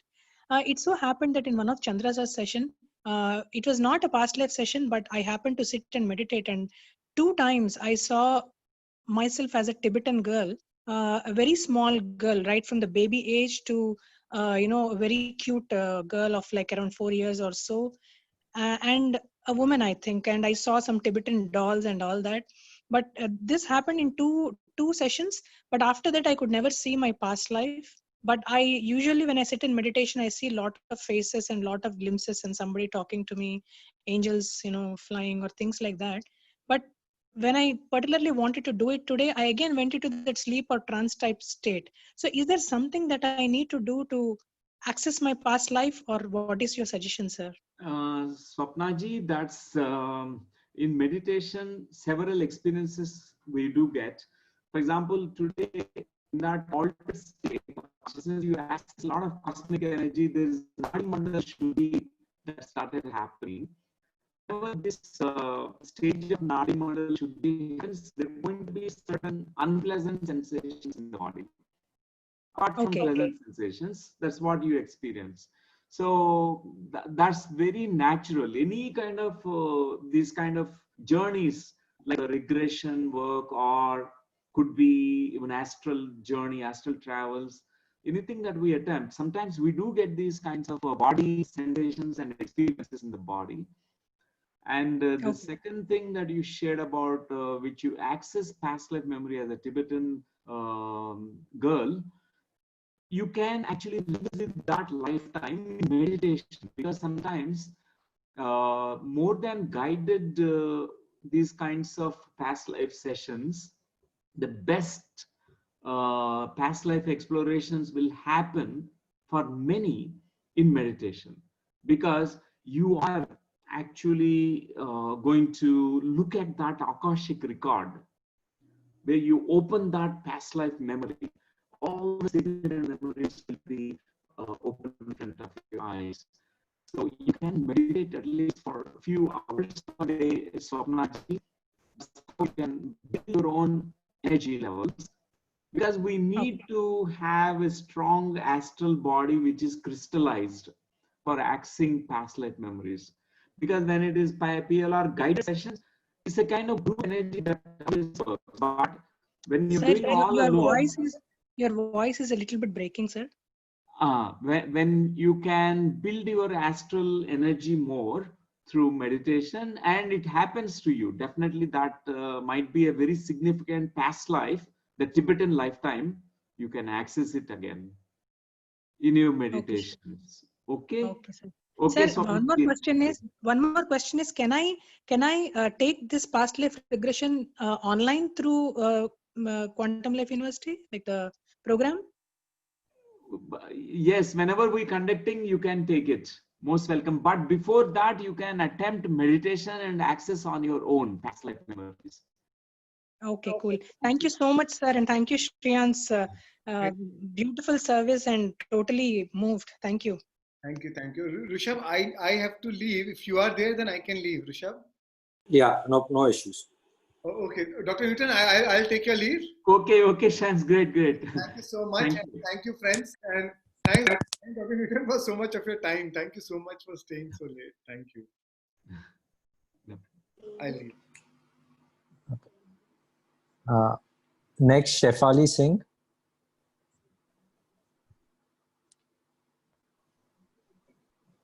Hello, can you hear me?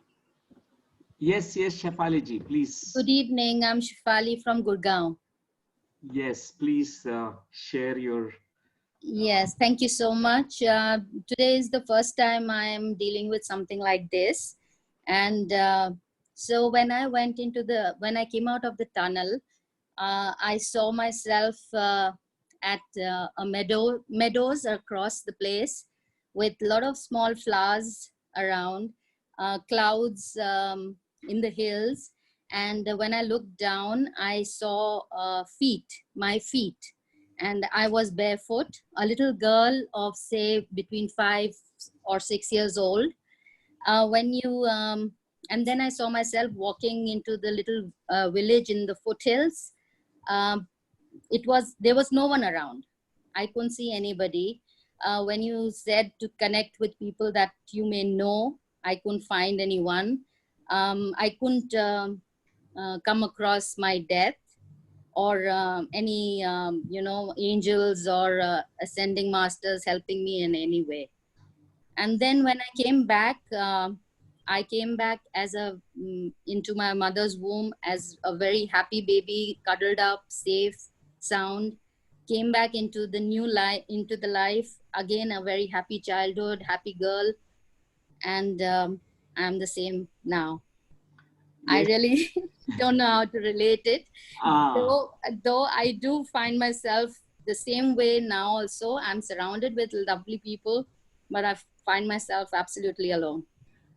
Shefali ji, what you accessed is a past life which is very positive and vibrant and full of life. Because that child who was living in that meadow and with that beautiful nature, she was living in a kind of paradise. You might have felt so much of joy in that lifetime, which you brought into this life. Sometimes when we visit those positive lives also, it reinforces that. It's like you can fully access that life force and also joy. That's what sometimes it need not be negative experience, but it's very positive for you. That's Yes. really wonderful. You must cherish this. I do, and I feel exactly the same way. And I feel I spread a lot of warmth, light, and I'm a life coach myself. So I really didn't get any kind of negative experience whatsoever, and that's for me. That's wonderful. We need people like you, Shefali ji, in the world. Thank you. Sharing positivity in the world. Thank you. Thank you so much. Thank you, everyone. Good night. Namaste.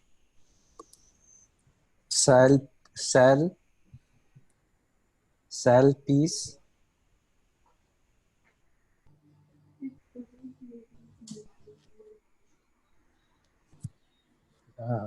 Sal, you'll have to unmute.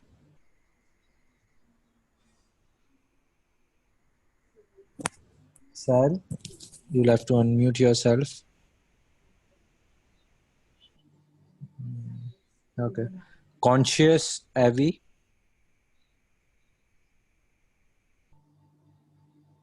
Conscious Avi.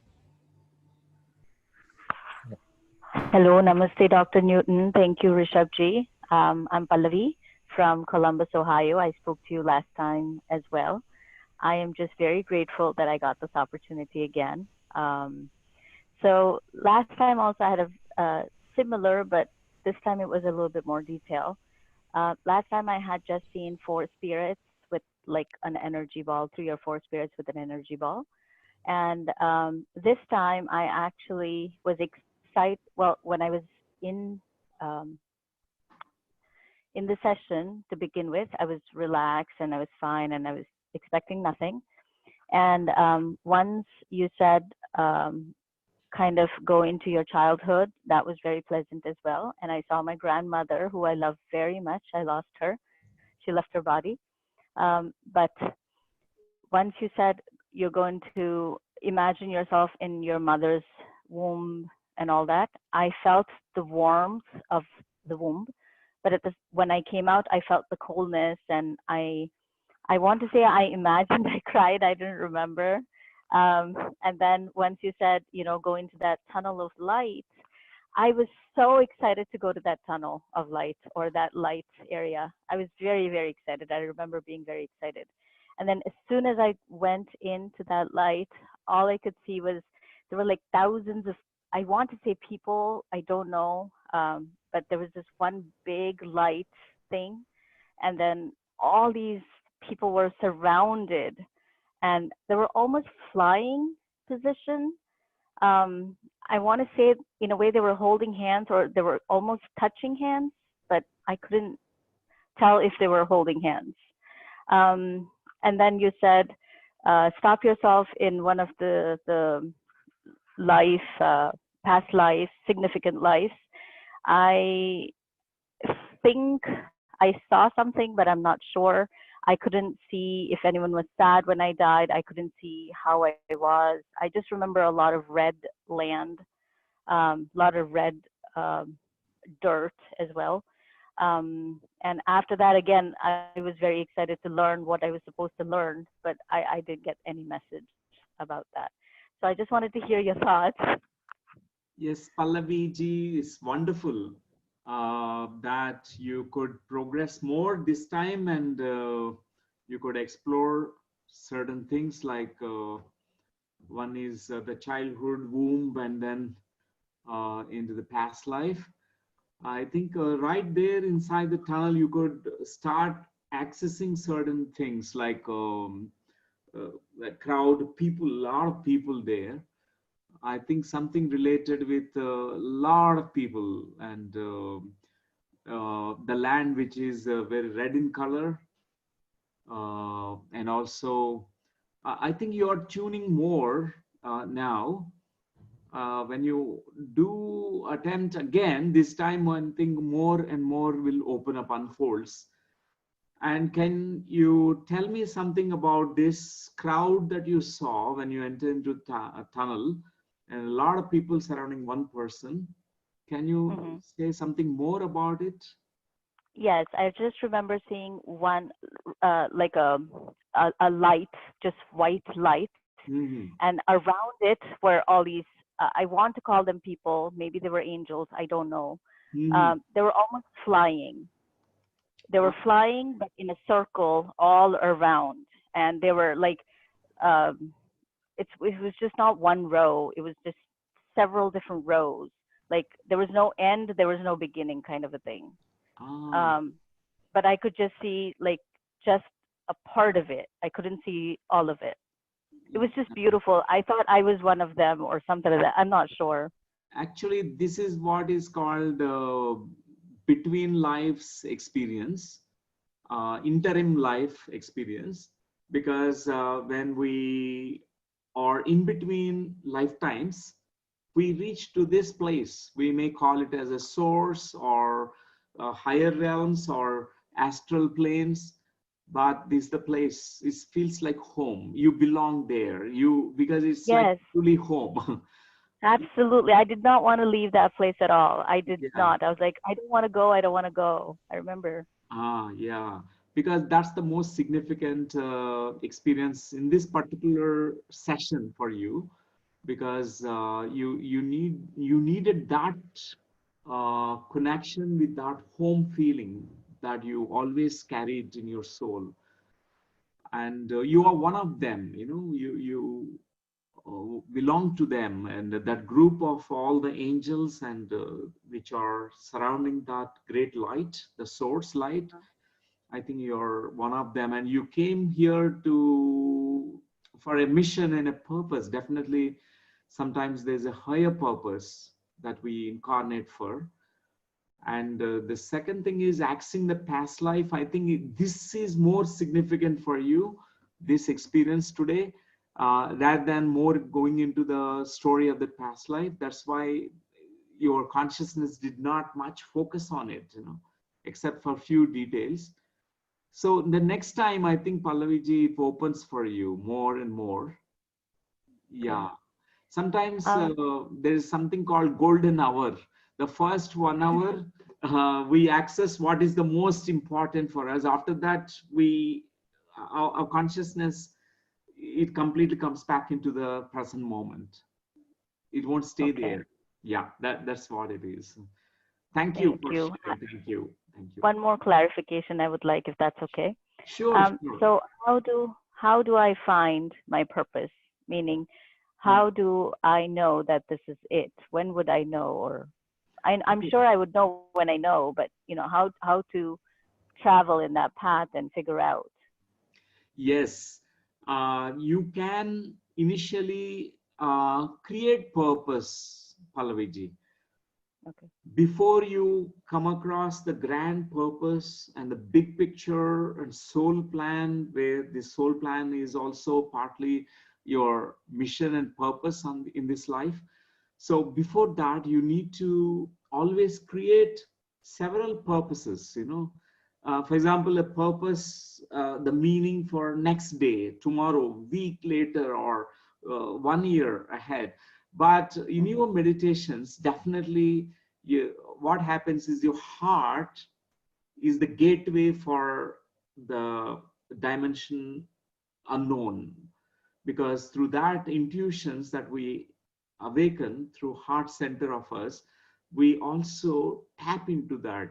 We know our divine purpose for which we incarnated. And it feels very, when you think about that purpose, immediately you feel joy, and every cell in your body feels very resonant, and you can develop that kind of sensitivity to recognize your purpose. It happens definitely, Pallaviji. And meditate, and the intuition is the way, the heart is the way. Start listening to more to your heart. Mind may say so many things, but listen to your heart. Okay. Yeah. I do have pretty good intuition. I just don't listen to it. Recently, I've started listening and learning that I need to. So thank you. Thank you. Wonderful. Thank you. Thank you. So thank you all, Dr. Newton. I think let us end the session here today. That's wonderful. Wonderful. Yeah, because it's been a long day for you. And thank you so much for answering and staying back for so much time. We apologize to whoever we were not able to attend to. And we surely will give you all Saurabh, sorry for that, but it's been a long day for Dr. Newton. It's been nice of him to stay back for so long. We definitely will do this session once again and take all the pending questions. Thank you, Dr. Newton. Thank you. And in the meantime, friends, please join us on this Saturday at 5 for the different facets of Ego with Shreans. Thank you. Thank you. Thank you. Thank you.